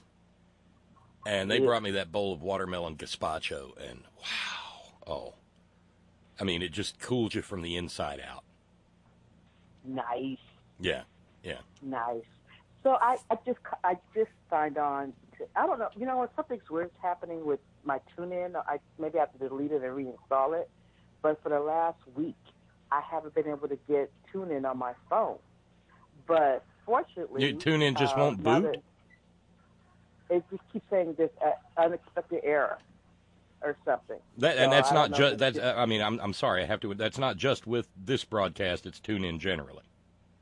Is it? No, it's TuneIn in general. It's not okay. Just, no. So fortunately, because I guess since you guys changed to Head On Live instead of headon.com or whatever, now I can listen to the live streams on my phone from the internet. Yeah, it works. It works delightfully that way.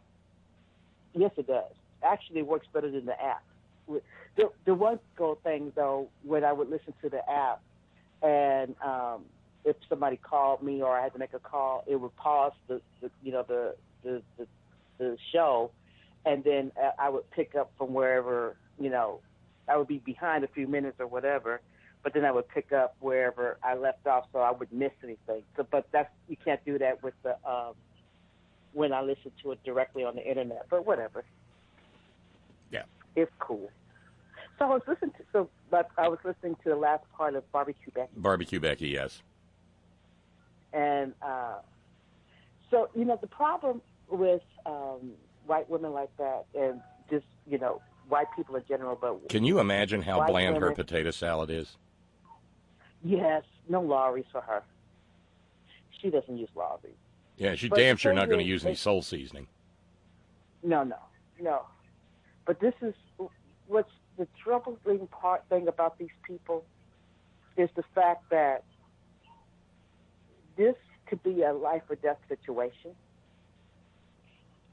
And this is what, because fortunately the last two incidents of, being white, black, being in the pool, barbecuing, falling asleep in a dorm, all those things, Fortunately, none of that ended in a black person being killed. But there's always a chance. And I'm so sick and tired of these people calling the police just because, I'm black. And like you said, because people, like I've always said, people have always been racist. Well, at least since racism was invented, yes. No, the lugubrious elite got into office, at least they kept their shit in check. It was that nudge, wink, wink thing. They kept it behind closed doors. Yeah, they kind of had to whisper among each other. They have to whisper among each other and all that. But now, like you said, they don't have to speak. They just have to be white, and they can do whatever the hell they want to do, and it's okay. Because it's just black people, or it's just brown people, so what? How dare they be in the park enjoying a day? As a matter of fact, my brother lives in San Francisco, and he works in the East Bay. And, right after that happened, they had all these black people came together in Oakland and had a big old barbecue. And it was so funny. My brother he didn't even realize what was going on. He was in Oakland visiting a friend, and they happened to be in the park.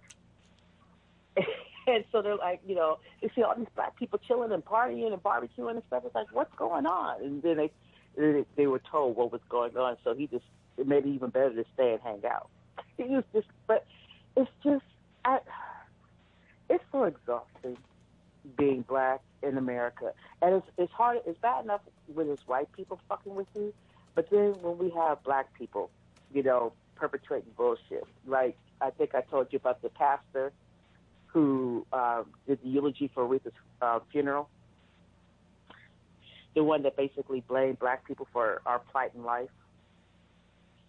Yeah, and but you raise an important point, and I'll take it. I'm going to take it in a slightly different. It is very easy because of the number of stories out there of police behaving abusively to think that they all are that way. They are not. Right. Not all cops. No. It's the truth. Not all cops. So let's take somebody who's working her shift in the Oakland PD, gets this call to go over and check out the hysterical white lady. How would you feel? This is take a walk in their shoes kind of a thing. How would you feel if you were that cop, and while you were over taking the complaint of Barbecue Becky, somebody got killed, murdered. Right. That maybe had you been over there, it wouldn't have happened.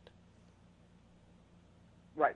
But see, the Barbecue Beckys of the world never think about that because we have to play to their sense of aggrievement and their sense of privilege.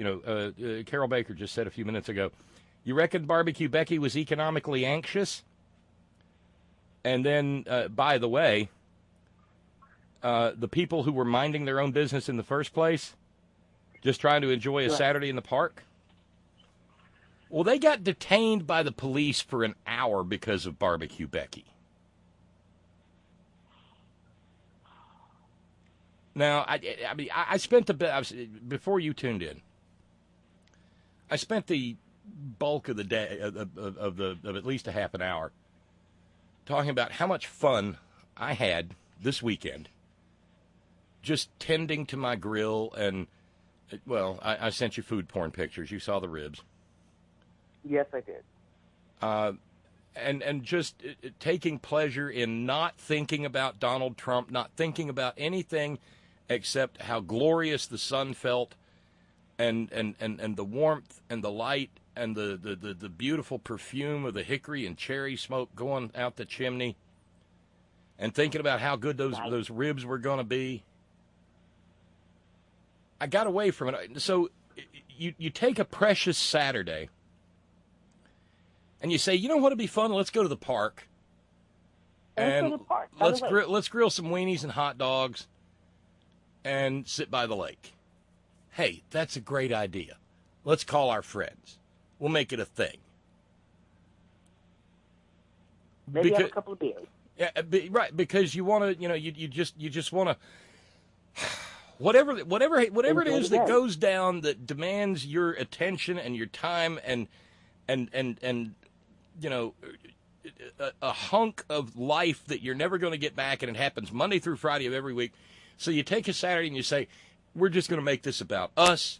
And the next thing you know, you're spending an hour talking to the cops who might shoot you because a white lady got pissed off that you were going to grill some hamburgers and weenies. Fuck. Yep. You just like you said, minding your business. Just And so that whole idea that we're just gonna put it all away and we're just gonna chill and we're gonna hang out, that's down the toilet. Right, because now you're worried about being arrested, thrown in jail. Yeah, who's gonna go? Yeah, who's gonna go my bail? Although California did just eliminate cash bail, has that taken effect? It won't be until next fall. So it's not until next year. Right. So. And that's still problematic because it still means that judges can decide. It's up to the judge to decide whether or not you're a flight risk or whatever, which is still problematic. Because they're still going to, because issues of race and ethnicity will still probably play a disproportionate role in those decisions. Probably. Tracy, I'm trying to be charitable here. Okay. Okay. Okay. Okay. No, but it's just, it's sad. It saddens me. And like I said, people have always been racist and bigoted and all that. But not until the last couple of years have I ever worried about my safety or my son's safety. I also worry about my wife's safety because she's a little mean Jewish lady, and she does, nobody's gonna fuck with her. Mm-hmm. You're like, no, they're not gonna fuck with her. And basically, you know what? I take that back about me, really, because even though I'm a black woman, I mean, I'm middle-aged, and I don't seem like I could pose a threat, but you still never know. But like I said, there's my son. And I think I told you the other day, Elijah Bush was elected because he had a full beard and mustache, and he shaved. Because he didn't want to be mistaken for a Muslim. Right. Because that can get you dead in a hurry. Mm-hmm. Just like Bush and Trump. So, yeah, no. I'm just like, Jan just said they're not going to fuck with me because I'm a mean, nasty black lady. As far as that will go, yes. But again, that's another one of the little demons that's been let out of the closet, since right. January 20th, 2017.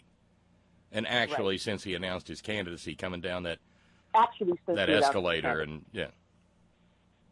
I mean, it's and it's once he announced his candidacy, and when you started in with Mexico sends us they only send us rapists and murderers and all that, and speaking of immigrants and being blamed for crimes.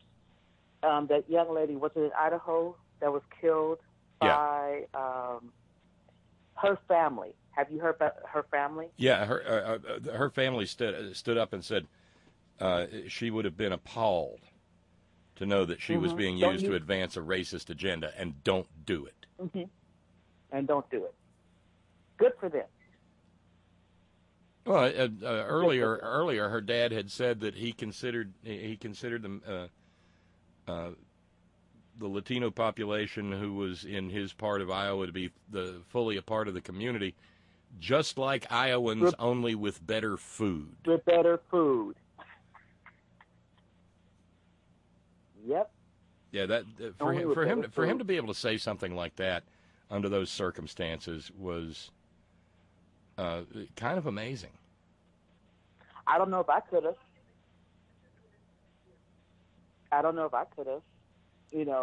People, we always say, how we're going to act if we were in the same situation as, those people, that father. But we don't know.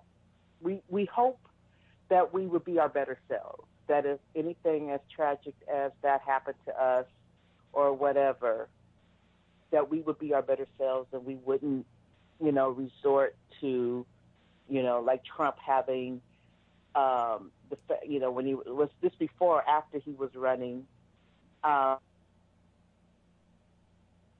the people who were killed by immigrants or whatever, up on stage saying doing exactly what that man said he shouldn't do, using his daughter's death as a way to extend a racist agenda.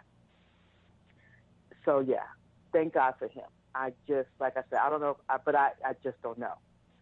But I know. You know what? Scrap that. I do know. There's no way in hell that I would blame every Hispanic person for anything because of one person. I mean, what amazes me is how when it's a Hispanic person or a Muslim or a black person, when one of us, people of color does something wrong, it's the entire race or it's the entire culture. But nobody ever says it's, when it's a white person that it's the entire race. Because because usually that person is, is suffering from, mental illness or something like that. it's I love the double standard of this country. It's just that nobody could do any. Only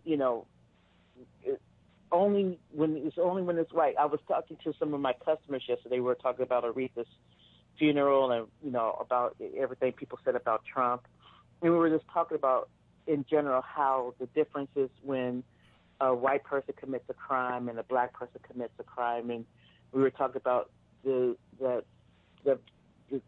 kid in South Carolina that walked into the church and killed all those black people, and then they took him to Burger King. Because we were saying how it's amazing how much patience the cops have when it's a white suspect as opposed to when it's a black person. Tamir Rice. How long did it take for him to kill that little boy? 30 seconds before he just pulled up and shot him. George Zimmerman and all the it's so many of them now that I can't name them all. Speaking of Trayvon Martin, has anybody been watching Rest in Power, the Trayvon Martin story? What network's that on? It's on Paramount. Okay, I'll have to check and see if I've. And that used to be the what? CW? I think no, it used to be Spike. I think. Oh, okay. Yeah, Spike. Okay. I didn't know that was out. So, I'll have to take a watch. Yeah, it's I only watched a little bit of it because I can only watch those stuff like that in parts because it just upsets me so. Yeah. But it's just George Zimmerman killed that boy in cold blood. And it just leads to, that stand your ground. And it's like the story that I sent you, it applies to white people, but doesn't apply to black women. So this is the third black woman who's in jail for, this one because she actually killed the guy. Her husband, I guess she's in Alabama. She had a restraining order against her husband. He violated the restraining order. He came onto her property, and she shot and killed him. Should be, cut and dry, right? She should be okay. No, under the laws, you would think. State of Alabama. You'd be wrong. It's a stand your ground. It's a stand your ground state, but it doesn't matter. She's in jail for defending herself. So when does the stand your ground law work? Well, it's that invisible ink problem we were talking about, Tracy. Oh, right. See, melanin in your skin prevents you from being able to read certain words that are written in that sort of invisible ink. So it's not stand your ground. It's stand your white ground. Right. The white space between the your and ground is meant to be read as white. Stand your white ground. Oh, stand your white ground. Okay. So enough of this. So tell me how your ribs turned out. Oh, they were fantastic. So what did you guys have for sides? Oh, what sides? You just ate the ribs? You didn't have potato salad or coleslaw or anything? No, like that? no. That's too much fooling around. I wanted. Bob want meat. Bob want meat. Bob wants sauce. Yeah. It was So snacked on some chips and dip and stuff, while we were waiting. But it was about the meat. So no potato salad? No potato salad, because then they'd take away my West Virginia card because I'd actually season it. Oh, okay, yeah. Speaking of West Virginia card, though, I got one for you. Okay. Agnes showed this to me, and then Carol pointed this out to me as well. File this under white people. File it under the subheading hillbillies, and the subheading on dope. Oh, no. And this is a story that comes out of the county where once upon a time, long, long ago, I heard a little tow-headed boy holler into the house calling for Uncle Daddy. That's a real thing. It's the story of Robert Dickerson and Allison Burgess of Spencer, West Virginia, who got busted in a traffic stop. Now, I'll tell you the end of the story first. Robert Dickerson is cooling his heels in the Western Regional Jail on a awaiting somebody to go a $52,000 bond, which would be a $5,200 upfront, if you want to pay a bondsman. Ms. Burgess, Allison Burgess, she's at the same jail, being held on $12,000 bond. Well, they were toddling along down the highways and byways of almost level West by Coal Trump Virginia stand when they got pulled over. I guess they did something to create some probable cause to make the officer want to stop them, and they got stopped down in a little town between Charleston and Huntington called Milton. Basically I think that's in Putnam County, more toward Cabell County, down roughly in the Taze Valley area. The Taze Valley it's actually the river valley of the great river that once flowed east-west across Pangea before the continents split up. Okay. That's just little geologic trivia. But they got pulled over, and I'm looking at their photos, and they kind of look like rolling probable cause. Robert Dickerson looks like what's his name? Sam from Big Lebowski with the mustache and right. Yeah, if he'd been on a bender for about 4 weeks. Ooh. With a long ass old man mullet, kind of. But I'm looking at the picture. He looks like he's probably my age, but in truth, he's probably about 29. I don't know. But they got pulled over, and when the cops searched, they found several grams, as the news story puts it, of methamphetamine and Suboxone and some scales and bongs, multiple bongs, and a whole bunch of cash. Ooh. How much cash? They don't say in this story. Oh.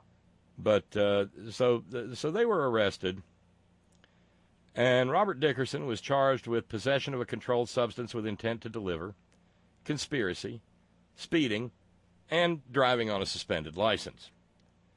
We're talking about a real winner here. And then there's Allison. Well, Allison got tagged with possession of a controlled substance with intent to deliver, a felony, and felony conspiracy. And so it wouldn't be in much of it. That's just Saturday night in West Virginia. Hey, honey, let's go drive 150 miles and run some meth for somebody. But here's what makes it a story. Allison Burgess was also charged by the West Virginia Department of Natural Resources with possession of a baby squirrel. What? Yep. Possession of a baby squirrel? Mm-hmm. Well, okay, so the conversation goes, hey, baby, look, you want to go run some meth and Suboxone and maybe some bongs and stuff? I mean, I don't got no license or nothing, and will probably drive way too fast. But, you know, hell, let's live a little. And Allison says, well, sure, baby, but only if I can bring the baby squirrel.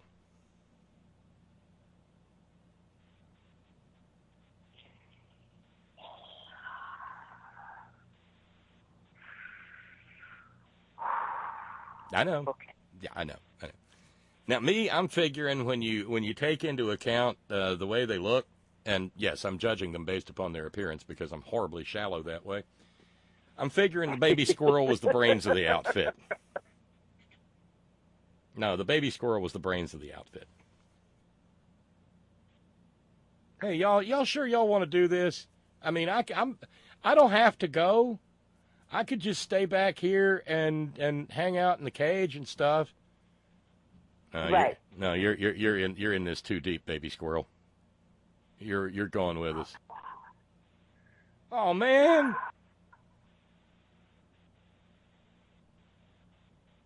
I don't. This may be a story for another day, but Clarity says that's right out of my brother's playbook, except the squirrel part. What is it? Well, it's the squirrel that makes it art. That's what makes it art, Tracy. Oh my God, I can't with people. I just can't. These are the same kind of people that would have a pet raccoon. You could be sitting around. Look, Spencer, West Virginia is a pretty dull damn place any day of the week, unless it's the Black Walnut Festival, which only happens for a week in October. And so, you could. Here's our choice. We can go out and we can sit around and not get busted and just vibrate on meth, or we can go out and go ass wild and take the baby squirrel out for, baby squirrel hadn't been having a lot of fun lately. Baby squirrel needs to get out and around some. Can we name the baby squirrel Rocky? Yes, of course, the flying squirrel. Because you just know baby squirrel, when baby squirrel was watching all this going down, it's straight out of Bullwinkle. Again!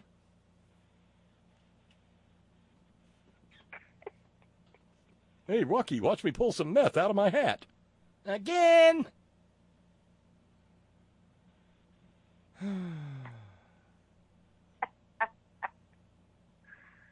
Almost heaven, West Virginia. Exploding meth labs, baby squirrels in prison. Life is weird there. Weirder than you know. Yeah. Well, a baby squirrel. Mm-hmm. Don't squirrels have like rabies and stuff like that? Oh, tularemia, all kinds of stuff. But baby, they're so cute. Can't I keep it? Well, all right, Ellie Mae. Jethro and Ellie Mae go on a meth run.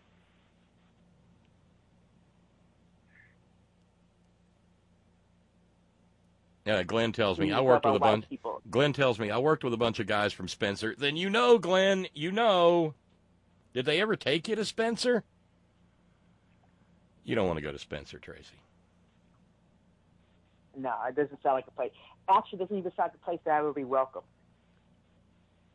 Let me say no. You would not be. I think there are 2 black people in all of that county, and that's only because they can't get a ride out. Because they can't get a ride out. They can't get a ride out. So while we were talking, when you said white people, I actually Googled white people, and just so happens I found an article. I'm going to send it to you. It's called, in the New York Times Magazine, it's called White People Are Noticing Something New, Their Own Whiteness. It's by somebody named Emily, and I'm probably going to mess up her name, Bazelon. But she writes, it's so funny. Where is it? And she mentions 3 things about things that white people talk about, are known as for is under seasoning their food and bad potato salad. There's, and it's the sad thing is it's a generational thing because it didn't. Man, when the little old blue-haired ladies at the basement of the Baptist church were making the potato salad, it was good potato salad. It was good. It had chopped up sweet pickles in it or dill pickles, and it had celery and onions, and it was mustard. It had a mustard base and some mayonnaise. That's what makes it creamy. And they'd always lay on a heavy hand with the paprika on the top of the bowl so that when you dug in, you got some paprika flavor going on in there. And then something happened. What happened? Miracle Whip? No, it's like the country got hit with a boring ray. Pod people or something. Because no, you know what it is. This may be this may be a matter of unfairly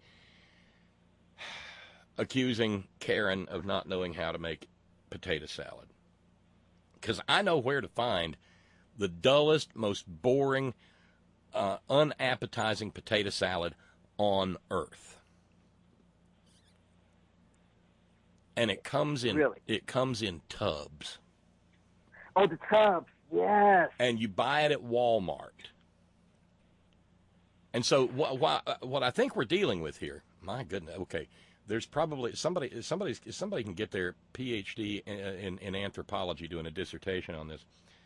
We're not dealing with an inability to cook and season on Karen's part. We're dealing with dishonesty on Karen's part. Because Karen goes, she knows she's got to bring something, but she can't really cook because Mama never teached her. She never learned.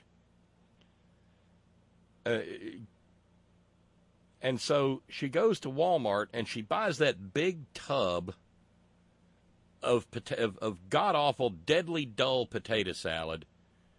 Brings it home, puts it in a Tupperware bowl from under her kitchen counter.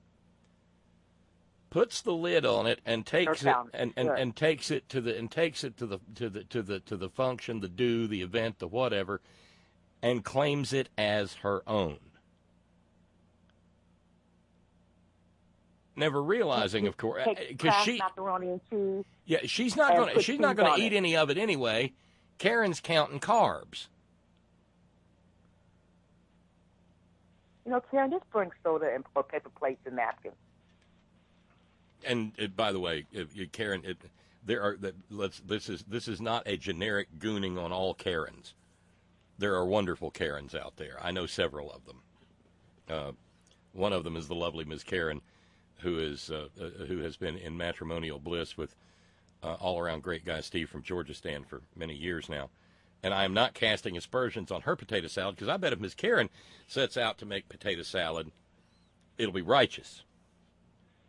But that crap and let me let up off of Walmart a little bit. The potato salad in a tub at Kroger's blows too, and it sucks at Food Lion, and it sucks at Aldi. Any potato salad in a tub is gross. It doesn't matter what store. Because we can talk about it not being seasoned. We could talk about it having no flavor. But the one thing that differentiates that potato salad, the one thing that makes it suck, it doesn't have any love in it. No. Because if you're making food for a funeral or to bring by a house where somebody's aggrieved, where there's grieving folks, You got to make that. Because that's what shows that you care. That you put out an effort. Not that you went to Walmart or Aldi or Kroger's or wherever, but that you cared enough to set your hand to something as an act of love. You know, there's that whole, what is it, second chapter of Acts, is it, or is it, no, it's 1 Corinthians 13, 2 Corinthians, walk into a bar. The love chapter, it's 1 Corinthians 13. If I have not love, I am as a sounding brass. Well, and we can add to that all that list that St. Paul allegedly pulls together there. We can add, and if I have not love, my potato salad is going to suck. It's going to suck.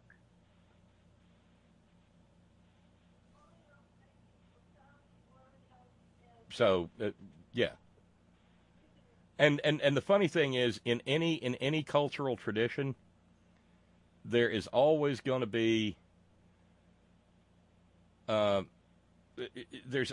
because I remember once an entree into friends who were Jewish, and this little white Southern Baptist boy had never had kugel, and to this day, never had kugel. Kugel, no. To this day, I'm ruined for kugel. Yeah, once you've had it, because I had the family aunt's kugel, and it was bland and boring and dull, and might as well have been flavored with wallpaper paste. And so that is my forever. And I've been told reliably that it's quite delicious. But this stuff was awful, and it was, and it was legendary within the family. It's like, oh God, the holidays are coming. She's going to bring the kugel. Fuck. And so I've never to this day had good kugel.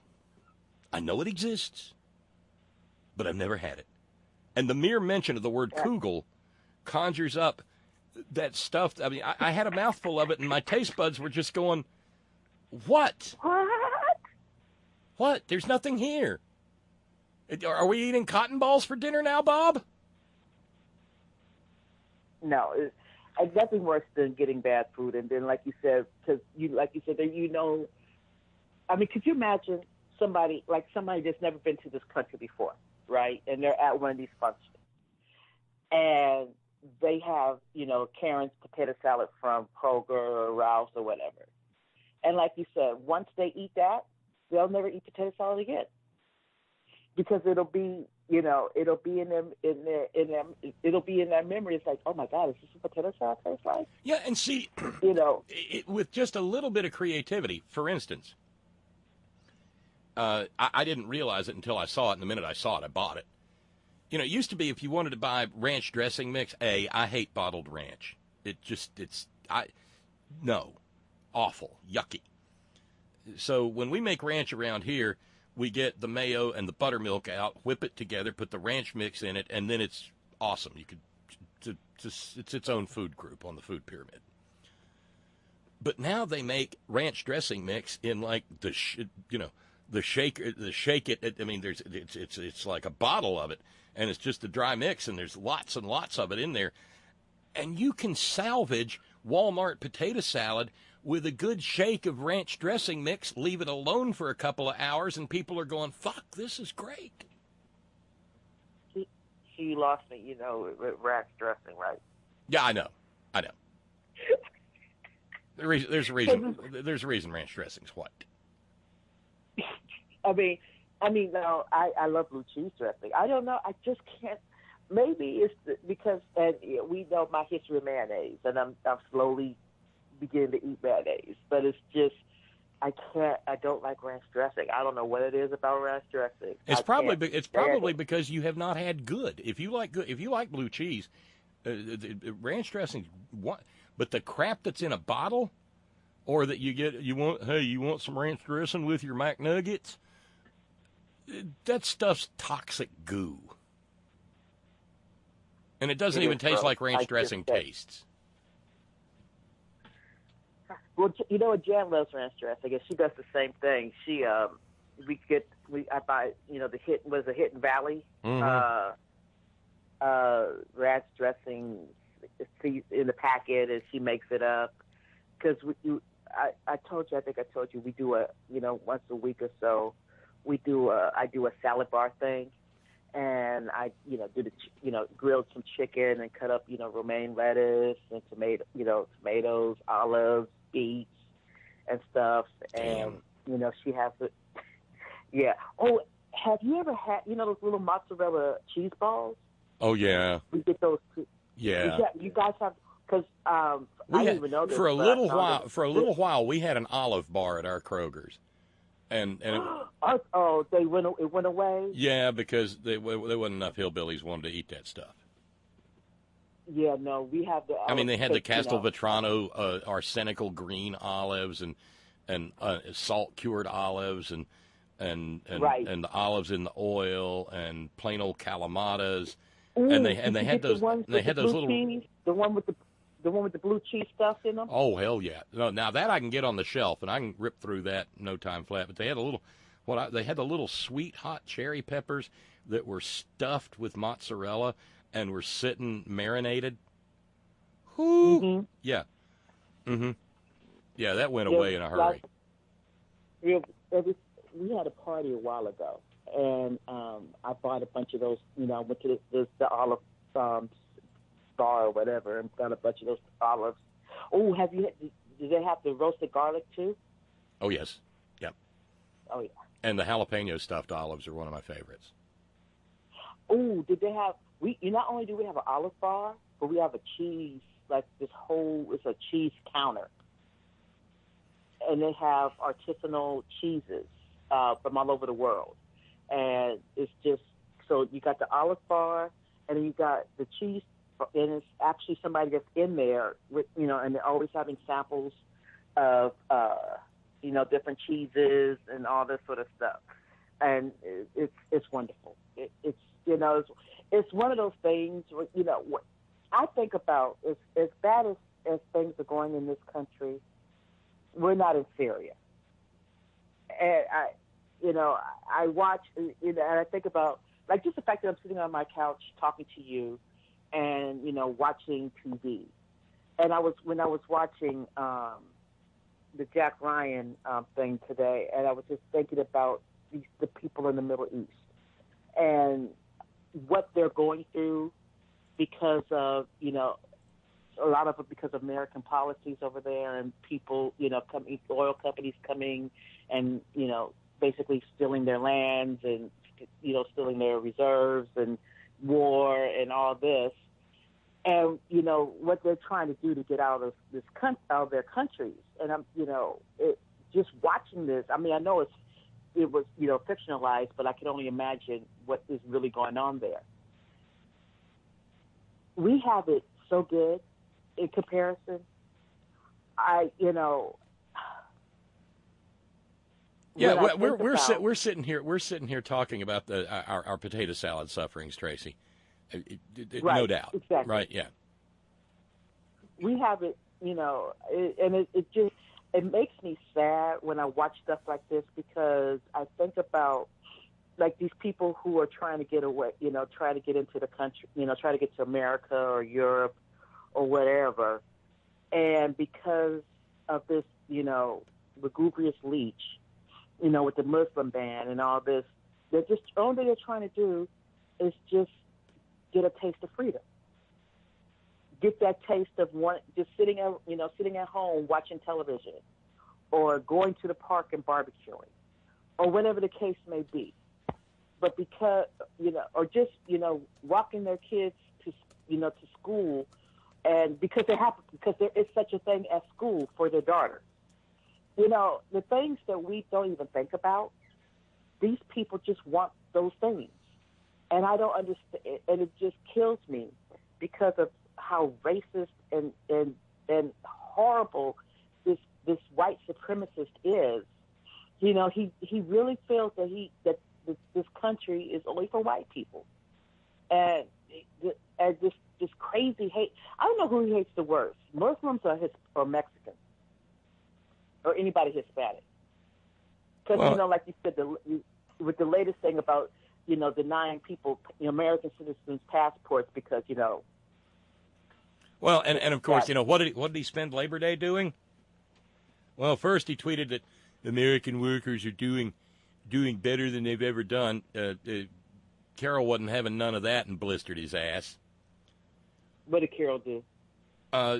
She just very simply, in very simple and businesslike fashion, pointed out what her world had been years ago when she entered the workforce and what it's been since he got into office, and drove her health care premiums through the freaking roof.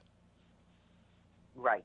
But so then, having done that, he went for the gusto and on Labor Day. He decides to attack the president of the AFL-CIO. No, really. Yeah, I wish I was kidding.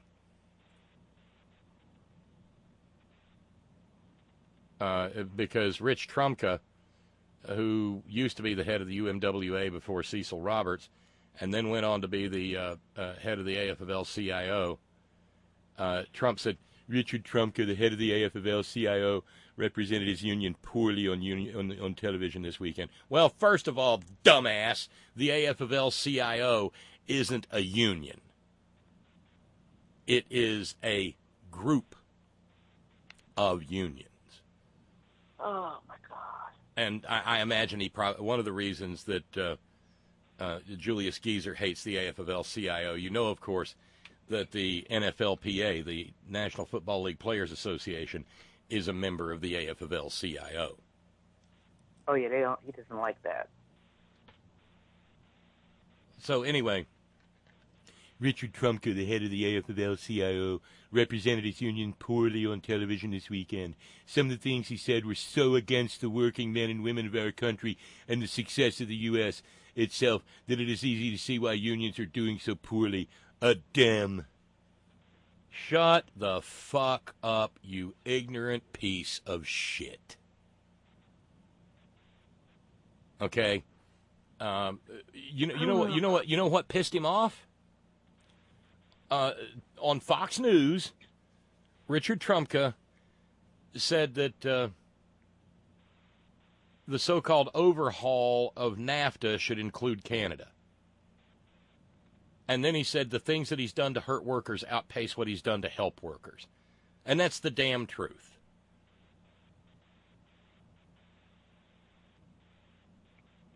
And but of course the spirochetes weren't having any of it, and so he had a butthurt sad. But it's been a weekend of butthurt, Tracy. I don't know if you noticed, but oh yeah. Has he tweeted anything about the funerals, about what people said about him? No, somehow or another they've kept him from doing it. I don't know how. I'm guessing massive doses of medication. Thorazine. A little Thorazine dart in the neck never hurt anybody. But when when Meghan McCain, with whom I seldom agree on anything, but I can't stand her, but she nailed it. And nailed him. I mean, she nailed him to the door like Martin Luther nailing up his theses. I mean, she just whack, whack, whack, whack. My father's America doesn't need to be great again because my father's America has always been great. It's always been great. Just burned him. I mean, it was a tough Friday and Saturday for Donald Trump. I mean, he had to be wearing his asbestos underwear, otherwise he burnt down to the balls, or whatever those things are anymore. But when Meghan McCain said what she said, the butthurt white wing went into full on. I mean, they called the wambulance in a big way, and they accused Meghan McCain of being wait for it. We're talking about maggots here. Trashy. Oh, no. They accused Meghan McCain of being trashy. Now these are the people who show up to his rallies with T-shirts saying with T-shirts saying he can grab mine anytime, or wearing their Donald fucking Trump T-shirts.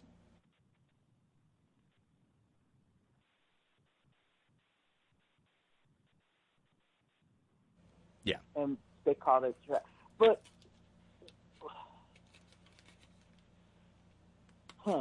Did they say anything about Bush? Because he nailed them too. But no, it was about See, that's that's a maggot thing. You always attack the woman. Yep.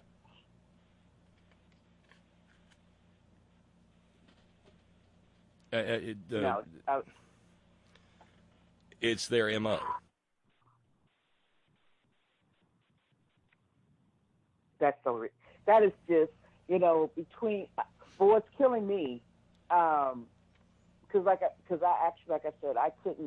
I couldn't watch the memorial service because I was driving and I was working, but I was like listening to it on the radio, and so like I was, we were going back and forth with messages Saturday, and that message was, wait a minute, what did I write you? Did she just go off? Did she just diss Donald Trump? That was the first one, and then she went on about, what else did she say?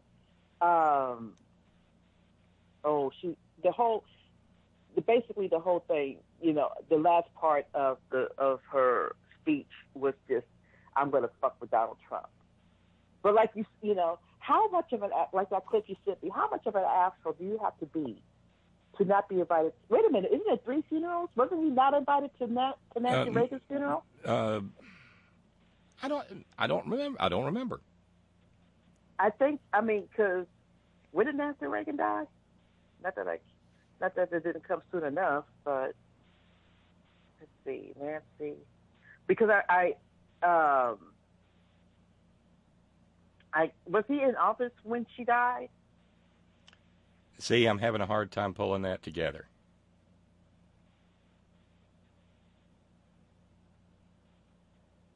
Okay, no, she died before the election.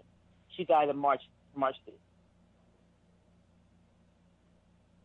Okay. But I don't think because I know, I think Hillary Clinton was at the funeral, but he wasn't.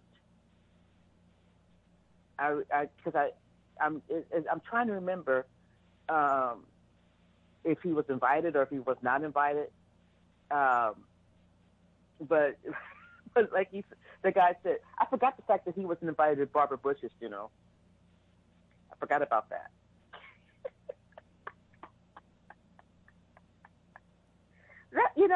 You're a sitting president.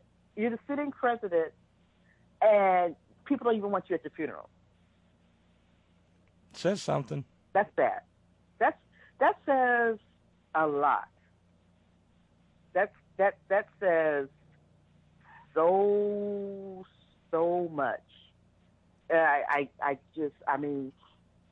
There was 4,000 people at John McCain's funeral Saturday, and he wasn't one of them. Well, just for the fun of it here, let me see if I can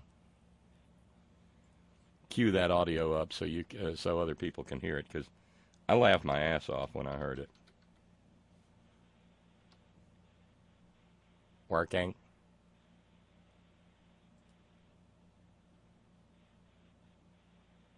We'll get there.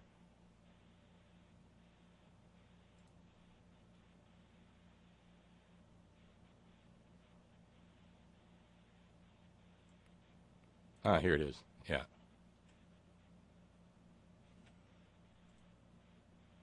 Just take a sec. Anybody want to tell me what kind of special jackass you got to be not to get invited to 2 damn funerals? First Barbara Bush, now John McCain. You done took Jackass to a whole nother level. When dead people don't even like you, any and everybody can come to the damn funeral except Trump the dump. All the Bushes gonna be there. George Bush Sr., George W. Bush, Reggie Bush, Tyrone Bush. He on the other side of the family. That's who else gonna be there? Your favorite person in the world, Donald Trump. That's right. Mr. No Drama Obama for your mama. That's right. He gonna be at the funeral in the VIP section with me and my crew sipping champagne, eating caviar, stuff like that. Damn shame. Any and everybody can show up to this damn funeral except Donald damn Trump. Suge Knight, the Menendez brothers, Darth Vader, the damn shark from Jaws can show up to this damn funeral, and he be more welcome than Donald damn Trump. I'm gonna shame people wake up out dead to make sure your ass don't come to the funeral. Family. I did my best. Now I have to take my rest. Oh, wait a minute. I almost forgot. You tell that Dorito-faced, albino fox-head bastard Donald Trump his ass better not come to my damn funeral. If I catch him at my funeral, the shit going down. If he show up, I'm going to blow up. Matter of fact, put my pistol in my casket with me, and I'll make sure I tell the Undertaker don't close my eyes. I'm going to sit there with my eyes open to make sure his ass don't come. Because I'm telling you, it's going to be some problems up in that bitch. What? Who want to come to my funeral? Charles Manson? Yeah, I ain't got no problem with Charles. But you tell Donald his ass better not show up. My God. The shark from Jaws. that's what. First time I saw it, that's where I came apart. Suge Knight, the Menendez brothers, the shark The from Menendez Jaws. brothers, the Suge Knight. Oh God, that's Schuler. That's Schuler King, by the way. And I gotta see if I can find some more. That's funny. That's good. So I found the guest list for Nancy Reagan's funeral. First Lady Michelle Obama, former President George W. Bush and his wife, former First Lady Laura Bush, former First Lady Rosalind Carter, and former First Lady Hillary Clinton were in attendance. President Barack Obama did not attend, instead speaking in Texas. California Governor Jerry Brown, former Governor Arnold Schwarzenegger, and Minority Leader of the U.S. House of Representatives Nancy Pelosi were seen at the private service. Former Prime Minister of Canada Brian Mulroney, who served while Ronald Reagan was president, attended. Children of former presidents in attendance, including President John F. Kennedy's daughter Caroline Kennedy, President Lyndon Johnson's daughters Lyndon Johnson and Lucy Baines Johnson, President Gerald Ford's son, Stephen Ford, and President Richard Nixon's daughter, Tricia Nixon Cox. So Trump and Melania were not invited to the funeral. And you know, I just got a note from Renee in D.C., and Renee says, just a note on the fakery of Jarvanka in action. They get a fake invite from Lindsay Fairweather friend Graham, only to phone in their attendance while role-playing as surrogates to the Bone Spur Bad Fairy Mandarin Maleficent. Oh, that's good. Wait a minute. Let's run through that. Let's see that in slow-mo. The Bone Spur Bad Fairy Mandarin Maleficent, who's not invited and spitefully downplays John McCain's service. Oh, Renee, that was restaurant quality is what that was. Restaurant quality. Yeah, and Brother Deacon Asa, by the way, Tracy says, this just proves that the deep state is conspiring to keep Trump out of all the funerals. Hey, could that be a new cultural thing? You know, people putting in their will. You know how wills are. You know, being of sound mind and body, but sound mind but worn out body. You know, blah blah blah. And knowing that I must face my just desserts and the long home and worm food and blah. And don't you dare let that goddamn Donald Trump or any member of the Trump family near my my funeral. Could that be a new cultural thing? Could that be a trend? I think not at my, maybe hashtag not at my funeral, or no Trumps at my funeral. What is it? Not in my backyard. Yeah, so NIMBY. What is it? The end. Yeah. The NIMBY. So not at my funeral. What? NAMF. Not at my funeral.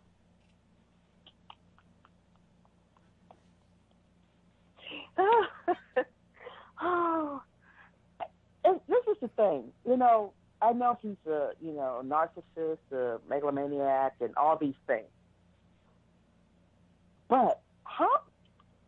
There's a little part of very small. No, I'm lying. I'm about to say there's a part of me that feels sorry for him. No, I don't. No, But it's not there. how is it? How self-absorbed can you be that knowing nobody likes you except for skinheads, Nazis, white supremacists, and white nationalists, but that no one can stand. The people hate you so much that they don't want you at their funeral. Well, maybe that can be a thing. Hashtag NAMF, not at my funeral. It's like, just don't come, don't even, Michael Eric Dyson said about Aretha in regards to Trump, when he said, he didn't say it, but this is basic, don't even fix your mouth. Don't even mention our queen's name. Don't even say her name, because, sully her name by even saying her name. It's just, yeah. Speaking of which, it's so funny because I asked you this morning, everybody's been going on the news about, John McCain's funeral and, Obama taking him down, Meghan McCain taking him down, Trump, Bush taking him down. But isn't it funny? I mean, like I said, I didn't watch the morning shows yesterday because I was working, and I've been watching the news too, and they've mentioned stuff about Meghan McCain and all that, but not one has yet to hear one news report about Michael Eric Dyson taking Trump down. And I wonder why. Is it because it was a black man that took him down? No, I think it's because I'm trying not to be all paranoid here. I'm trying not to be paranoid either, but I think it's because it happened late on a Friday. That's true. Because remember, that's where the news goes to die. That's true. And so it happens late on a Friday, and then it gets it did. There was mention on Saturday morning, but after that, the news cycle can't keep up anymore. That's true. But they're still talking about McCain's funeral. Well, that's because it was going on. That's because it went on Friday and Saturday and Sunday. They finally buried him yesterday in a private ceremony at the Naval Academy. True. Did they bury Aretha yet? Because I know. What time did they get to the cemetery? That's my next. Well, that all depends. That all depends on whether the last hymn's been sung over the grave. You're the authority on that, not me. I'm not going to go there. Well, like I said, I told you when my former pastor died, by the time they got to the cemetery, it was damn near dark. I didn't go to the cemetery. I stayed at the church, but it was damn near dark. As a matter of fact, I was told that once they got to the cemetery, they had a white horse and carriage to put, they put him in that, and then they, took him to his grave site in the horse and carriage. I'm like, a horse-drawn hearse. I'm like, okay. I can't be with all of that, but no. I knew her funeral was going to go long. I sent you that article by the brother that said they had to order a service and it was supposed to start at 10 and be over by 3, and the brother's like, that's if it started on time. Now I'm trying to think, have I ever gone to a black funeral that started on time? My grandmother's funeral started on time. Because my mother wouldn't have had it any other way. But a lot of times, funerals don't even start on time. I've never understood that. And that's why it was so amazing. Like I'm watching when I was listening to John McCain's funeral, and I was so happy for them. I'm like, wow, the funeral started on time, and they were done in 2 hours. Done, everything. I was like, wow, that's impressive. But like you said, what did you say? What did you say that Because I felt gypped. I was just like, wow, it's over already. Nobody threw their body on the casket and fell out or anything like that. I'm like, Y'all don't know how to have a funeral. No, we don't. No, we don't. We tuck it all in and we bury it deep and act like we got no soul. Lowry seasoning salt. That's what you guys just need some. But you use Lowry seasoning salt, don't you? Sure. If I'm not, and I'll take it a step further because what I love, what I love is Tony Chachere's because it's got some fire to it too. What did you call it? What's the name of it? Tony Chachere's. I've never heard of that. It's kind of in a green cardboard can in the spice section over by the Lowry's, and it's a Louisiana thing, and it brings a boatload. Oh, some of the Tony Chachere's on deviled eggs. Whoa.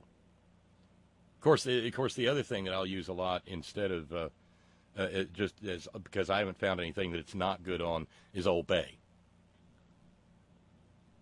Like when you do your corn on the cob and you got it all buttery and everything, instead of just hitting it with the salt, blast it with the Old Bay, and you'll never use anything else. Really? I never even thought of using that just as a seasoning. But now that I think about it, that would make a really good seasoning. It works. Works real well. Would never would have said I have stuff. Well, I don't have Old Bay. I have Kroger's, whatever, Chesapeake Bay or whatever brand seasoning or whatever, which is just as good as I like it. I've used it on stuff when I made something. Now, a minute ago, Tracy, you mentioned there wasn't anybody throwing themselves on the casket at McCain's funeral. Can you take me down that? No. Can you take me down that road for a minute? Help a white boy out. Well, let's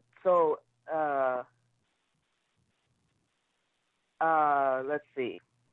So, at least I've been to at least 2 funerals where when at some funerals you have the viewing of the body before the funeral. And some funerals is after the funeral, after the service, as you're leaving the church. There's been times where it's overwrought relative as they're approaching the casket, just so overwhelmed by their grief or they're just showing out, and they just throw their bodies on the casket on top of the dead relative and just start crying uncontrollably. So much so that people actually had to physically lift them up and away from their casket. Yeah, that happened. Okay, so all right, I got you now because I got a clip here, but I got to give a cowbell to Laurel up in southwest Minnesota. Laurel, of course, comes from Scandinavian stock, and he said, "I'll let Trump attend my Viking funeral on one condition." He has to ride in the boat.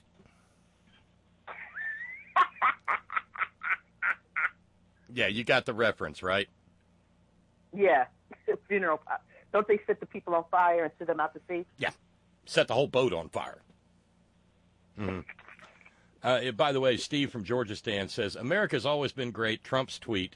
Shortly after Meghan made her America's always been great again comment, the orange goober had to hurry up and tweet, "Make America great again." He always has to get in the last jab. This goof has the mentality of a 5-year-old, and I think that's selling the 5-year-old short. So I queued up this clip because when you said that about nobody throwing themselves at the casket, Richard Pryor, this. If I have to die, which I imagine I will. I don't imagine it, I just know I'm going to have to. I want to die like my father. My father died fucking. He did, man. He was 57, woman was 18. He came and went at the same time.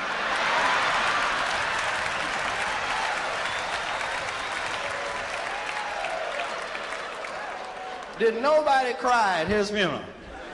Everybody said, lucky motherfucker. And nobody else would fuck the woman for 2 years either. No, I don't want none of that pussy. Thank you. No. No.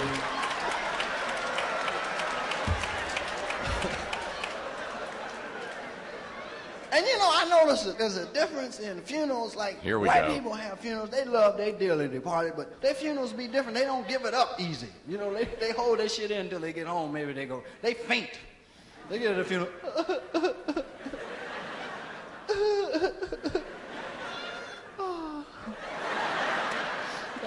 Black people let it hang out right off.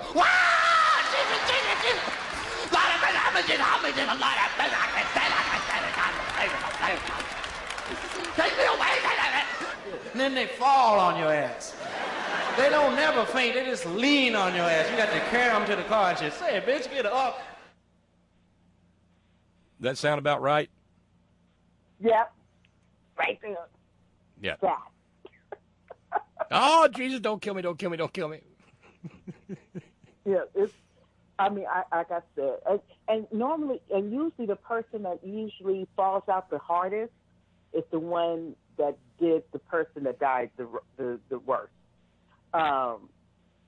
Did you ever see, what was that movie, Imitation of Life?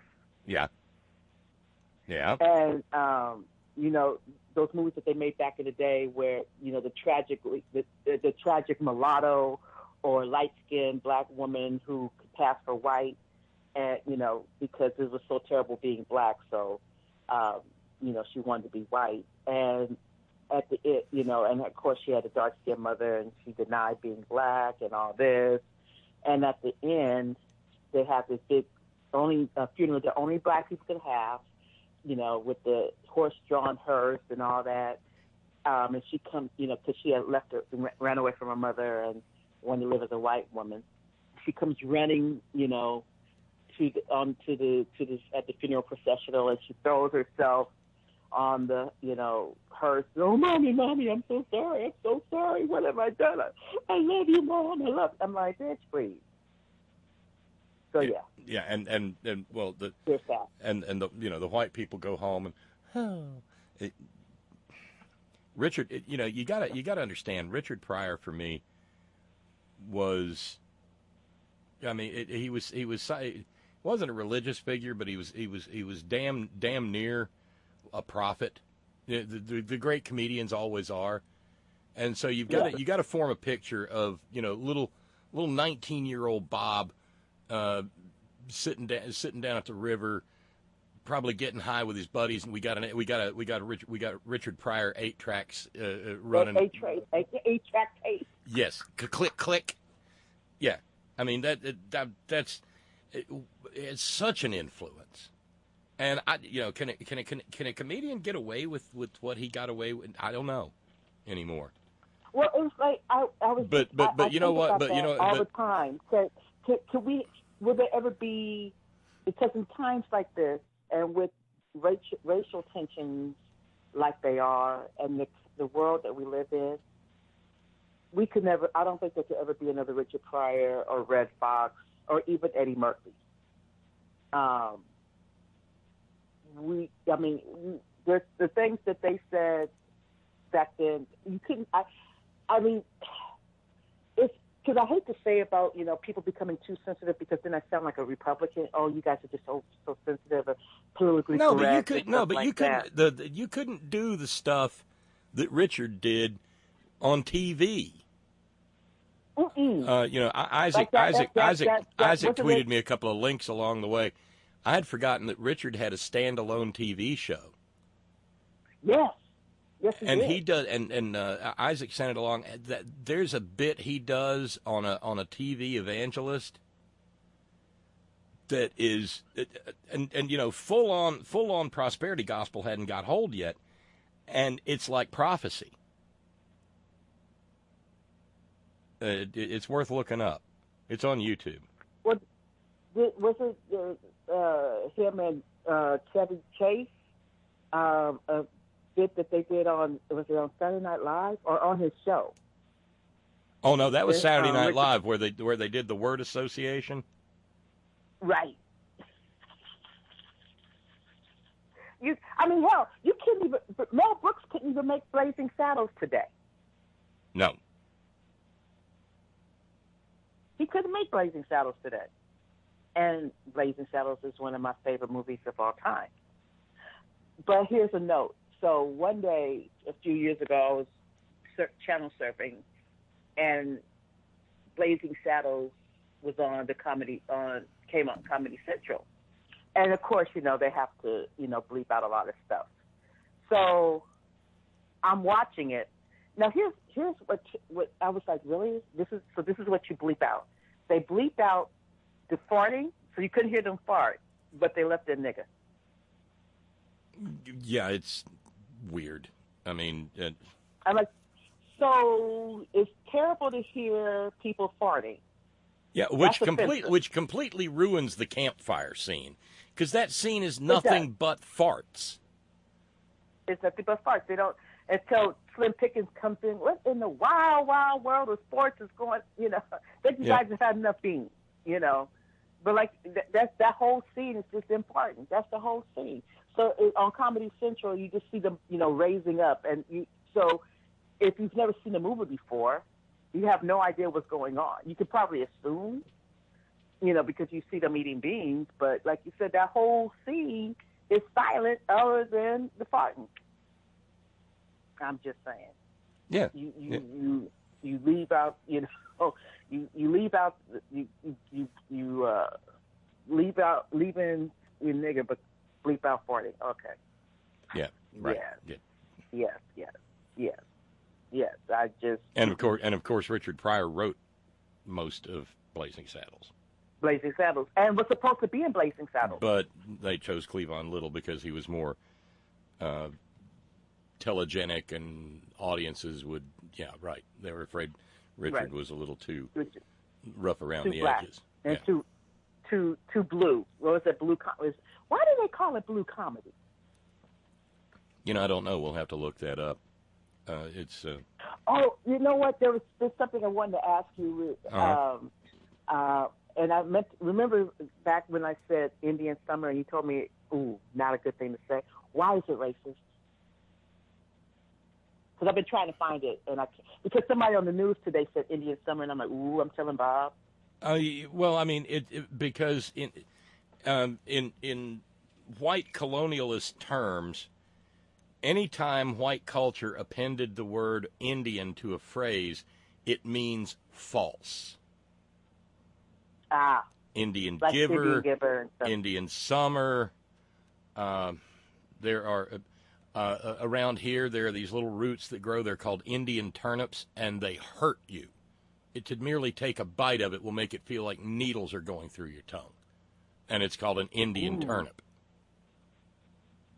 Anything that was false, anything that was deceptive, anything that was white colonizers put Indian in front of it.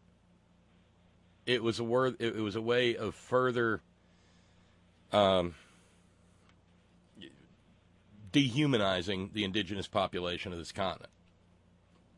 I thought so because just the other day, because I've been meaning to ask you this for a while, because when I Googled it, it was so funny. I don't know what made me Google it. I think, it was the other day, a while ago, when somebody mentioned me saying something about it.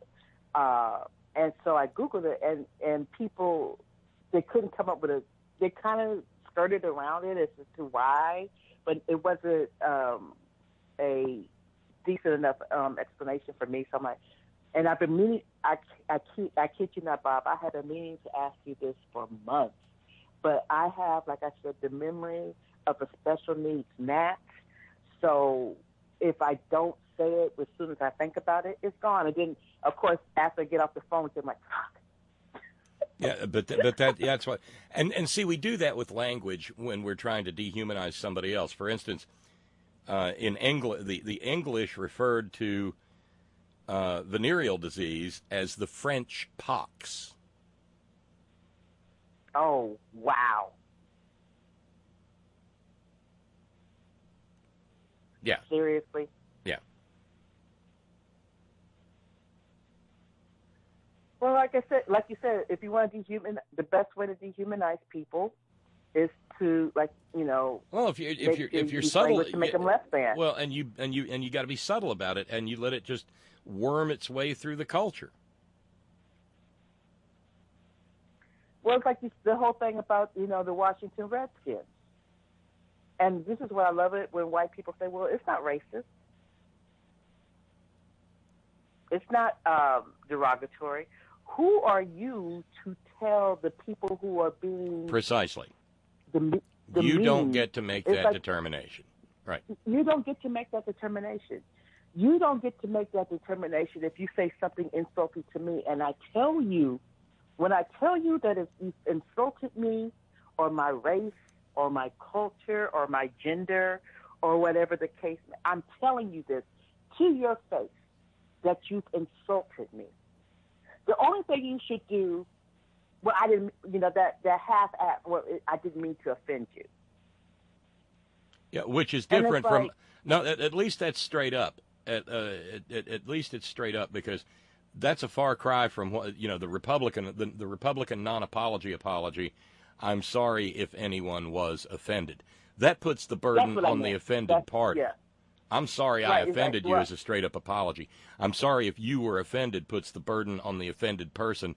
And That's it's sort of like... I'm sorry if you were offended. Yeah, how dare you be offended by my offensive behavior? Right. And it's like, no. You offended me. So take responsibility for that. And not only take responsibility for it, but don't do it again. Because like I said, when I said Indian summer, I had no idea, because there are instances where people say offensive things, not realizing that what they said was offensive. Because, like you said, it's part, especially when it's become part of their and lexicon. that's what makes it pernicious. And I catch okay. Here's one. This is one I heard growing up. Now in the Second World War with the Japanese invasion of China. China had basically no way to resist. They were largely helpless. And they certainly, the Empire of Japan had a magnificent Air Force. I mean, it was state-of-the-art. They flew circles around us until we ramped ours up. So... they had no Air Force, so I grew up with, and my parents were completely unaware of what they were saying. If something was described as being improbable to the level of impossibility, for instance, I don't know, if his hair is real, I'm a Chinese aviator. Ooh.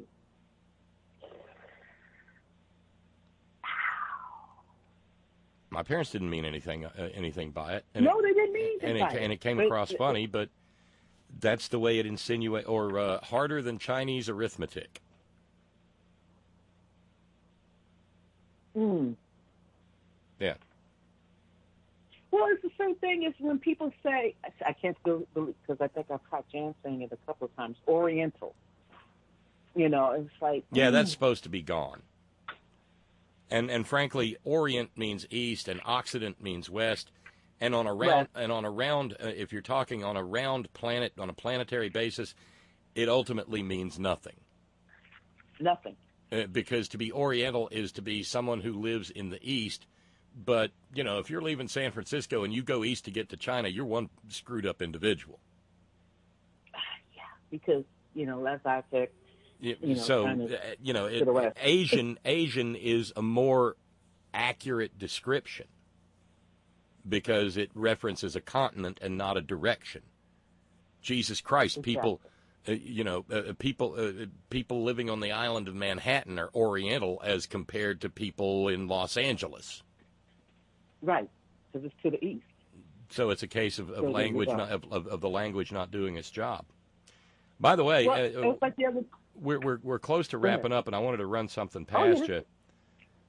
Just a reminder on because it's labor, it doesn't have anything to do with labor directly, but from time to time I do try to mention the fact that Flint still does not have clean water, and the free water access was turned off back in April.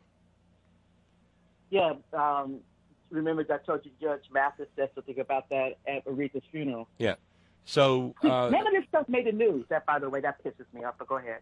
So I want to encourage people to go over to my Facebook page. I shared a video today about a place here in my county where people are and have been for decades now poisoned to death because of a toxic waste site. It's called Minden. And then there's another fracking waste injection site in a place called Lochgelly. But Minden is a horror and a nightmare. And there's a brief video documentary over on my Facebook page that you can go and watch. And it should give people the horrors. Because this is happening a stone's throw, for instance, from where the mostly white Boy Scouts gather every 4 years for their jamboree. Trump was there, you might recall, in 2017. Yeah, I remember that. This county's got thousands and tens of thousands of scouts running around it, and they're jamboreeing practically within hollering distance of a site that just kills people to even live there. And further down, there's an area of Fayette County, West Virginia, called Kincaid, oddly enough. Hey! And there's a public service district there called the Page-Kincaid Public Service District, Tracy. The people who rely on water from the Page-Kincaid Public Service District have not had water to drink or cook with or bathe in for 2 weeks. No water. The public service district has been as useless as tits on a boar. And so nobody's doing anything about it. So one of the groups that has fought mountaintop removal for so long is carrying water to the people in Page-Kincaid, because state government won't. God knows the federal government won't. And so people who are themselves affected by mountaintop removal are carrying water to people who, incidentally, live at the foot of a mountaintop removal complex that when it was being permitted, we practically stood on our heads and screamed, "Good God, you're permitting this, and it's sitting on top, it's sitting right over top of people's drinking water." It doesn't matter because money. Right, because coal, because shareholders, because Wall Street, because CEOs and COOs and CFOs, and because banks. But meanwhile, for 2 weeks, people in a little community in my county have not had water. And none of this. And they're saying it's because of it's iron or something. Bullshit. Bullshit. It's because they're sitting next to a toxic waste site in the form of a mountaintop removal operation. And hey, here's a fun part. Some of the people who live around there work on that mountaintop removal site. I mean, I remember when they had a community meeting about it, and I went over and me and a few others got run out of the meeting because the people who lived there were only showed up because the coal company promised to give away things like toolboxes and tool kits and big screen TVs. Well, isn't that kind of like with that? What was that show that was really good about was it The Outsiders? What was it called? Outsiders, yeah. Outsiders. And didn't they kind of have the same?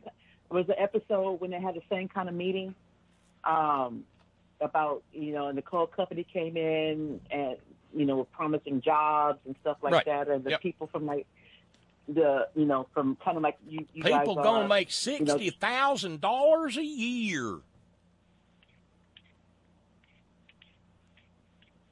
Mm-hmm. Yeah, and last I checked, that outfit that's blowing up that mountain, and you can even see it from the Walmart parking lot in Fayetteville, West Virginia, which is right smack dab. I mean, we're a tourism economy, and we've got 2 toxic waste sites. Wow, really? Wow. One of the trailheads for one of the rail trails through the national park begins in Minden, where the toxic waste site is, where people are dying of cancer. Like 60% of the people who live there have either died from or dealt with cancer. Oh, and by the way, it will probably come as no surprise to you if I point out that most of the people who live on the toxic waste site are, Tracy fills in the blank. People of color? Bingo! Yeah, I could have said Tracy fills in the black. Fills in the black. Well, people forget about, environmental racism. There's that. Well, and that's why little white wingers get so absolutely apoplectically out of their minds if you bring up the topic of environmental justice. Because most environmental degradation, most cancer clusters, most sacrifice zones, well, they're not happening where there's a skyscraper on Fifth Avenue in Manhattan. Well, we did have to, was it a year ago, last year, whatever, when they had that horrible gas leak up in Porter Ranch, which is a very influential. See, yeah, that got solved, didn't it? It got solved quick, bang, in a hurry. Whereas there was a battery manufacturing plant, I guess it was either in Vernon or Bell or one of those, very industrial cities where the majority of the people who live there are Hispanic. And it's been like, I don't know, 5-6 years since they closed down this battery plant out, and the people are still, it took them forever to finally close down the plant. Yeah. Because, and now they're still waiting for them to do the cleanup. And remember, the Trump administration wants to build a concentration camp in Texas on a toxic waste site and put the kidnapped victims there. Oh, speaking of the Trump administration and keeping people against their will, in prisons, I was listening to the news the other day. The private prison industry, they are booming. They made profits this last It's quarter a big dollar. in the billions. It's absolutely a big dollar. Hey, Tracy, I do have to get out of here, though. You got to go. We're 2 minutes over, but I thank you for the wonderful conversation. I really do. Listening to me ramble. I'm sorry, what? I said, thank you for listening to me ramble. Oh, you didn't ramble. That's what this is what conversation radio is about, and I appreciate it, and I thank you for joining me to just kind of wander around and look into the news, because oddly enough, we find our way into some meaning once in a while. Tracy, have a good evening. Yes, you do. Happy Labor Day. Day. Bye. Bye now. You too. And happy Labor Day, everybody. Thank you. Thank you to the generations of working people who made Labor Day possible. In their thousands. I've been thinking. I tried to be I tried to be deliberately mindful all weekend long, and especially today. Donald Trump will never know how much went into the creation, the recognition of a Labor Day, because they don't care. This is a hated holiday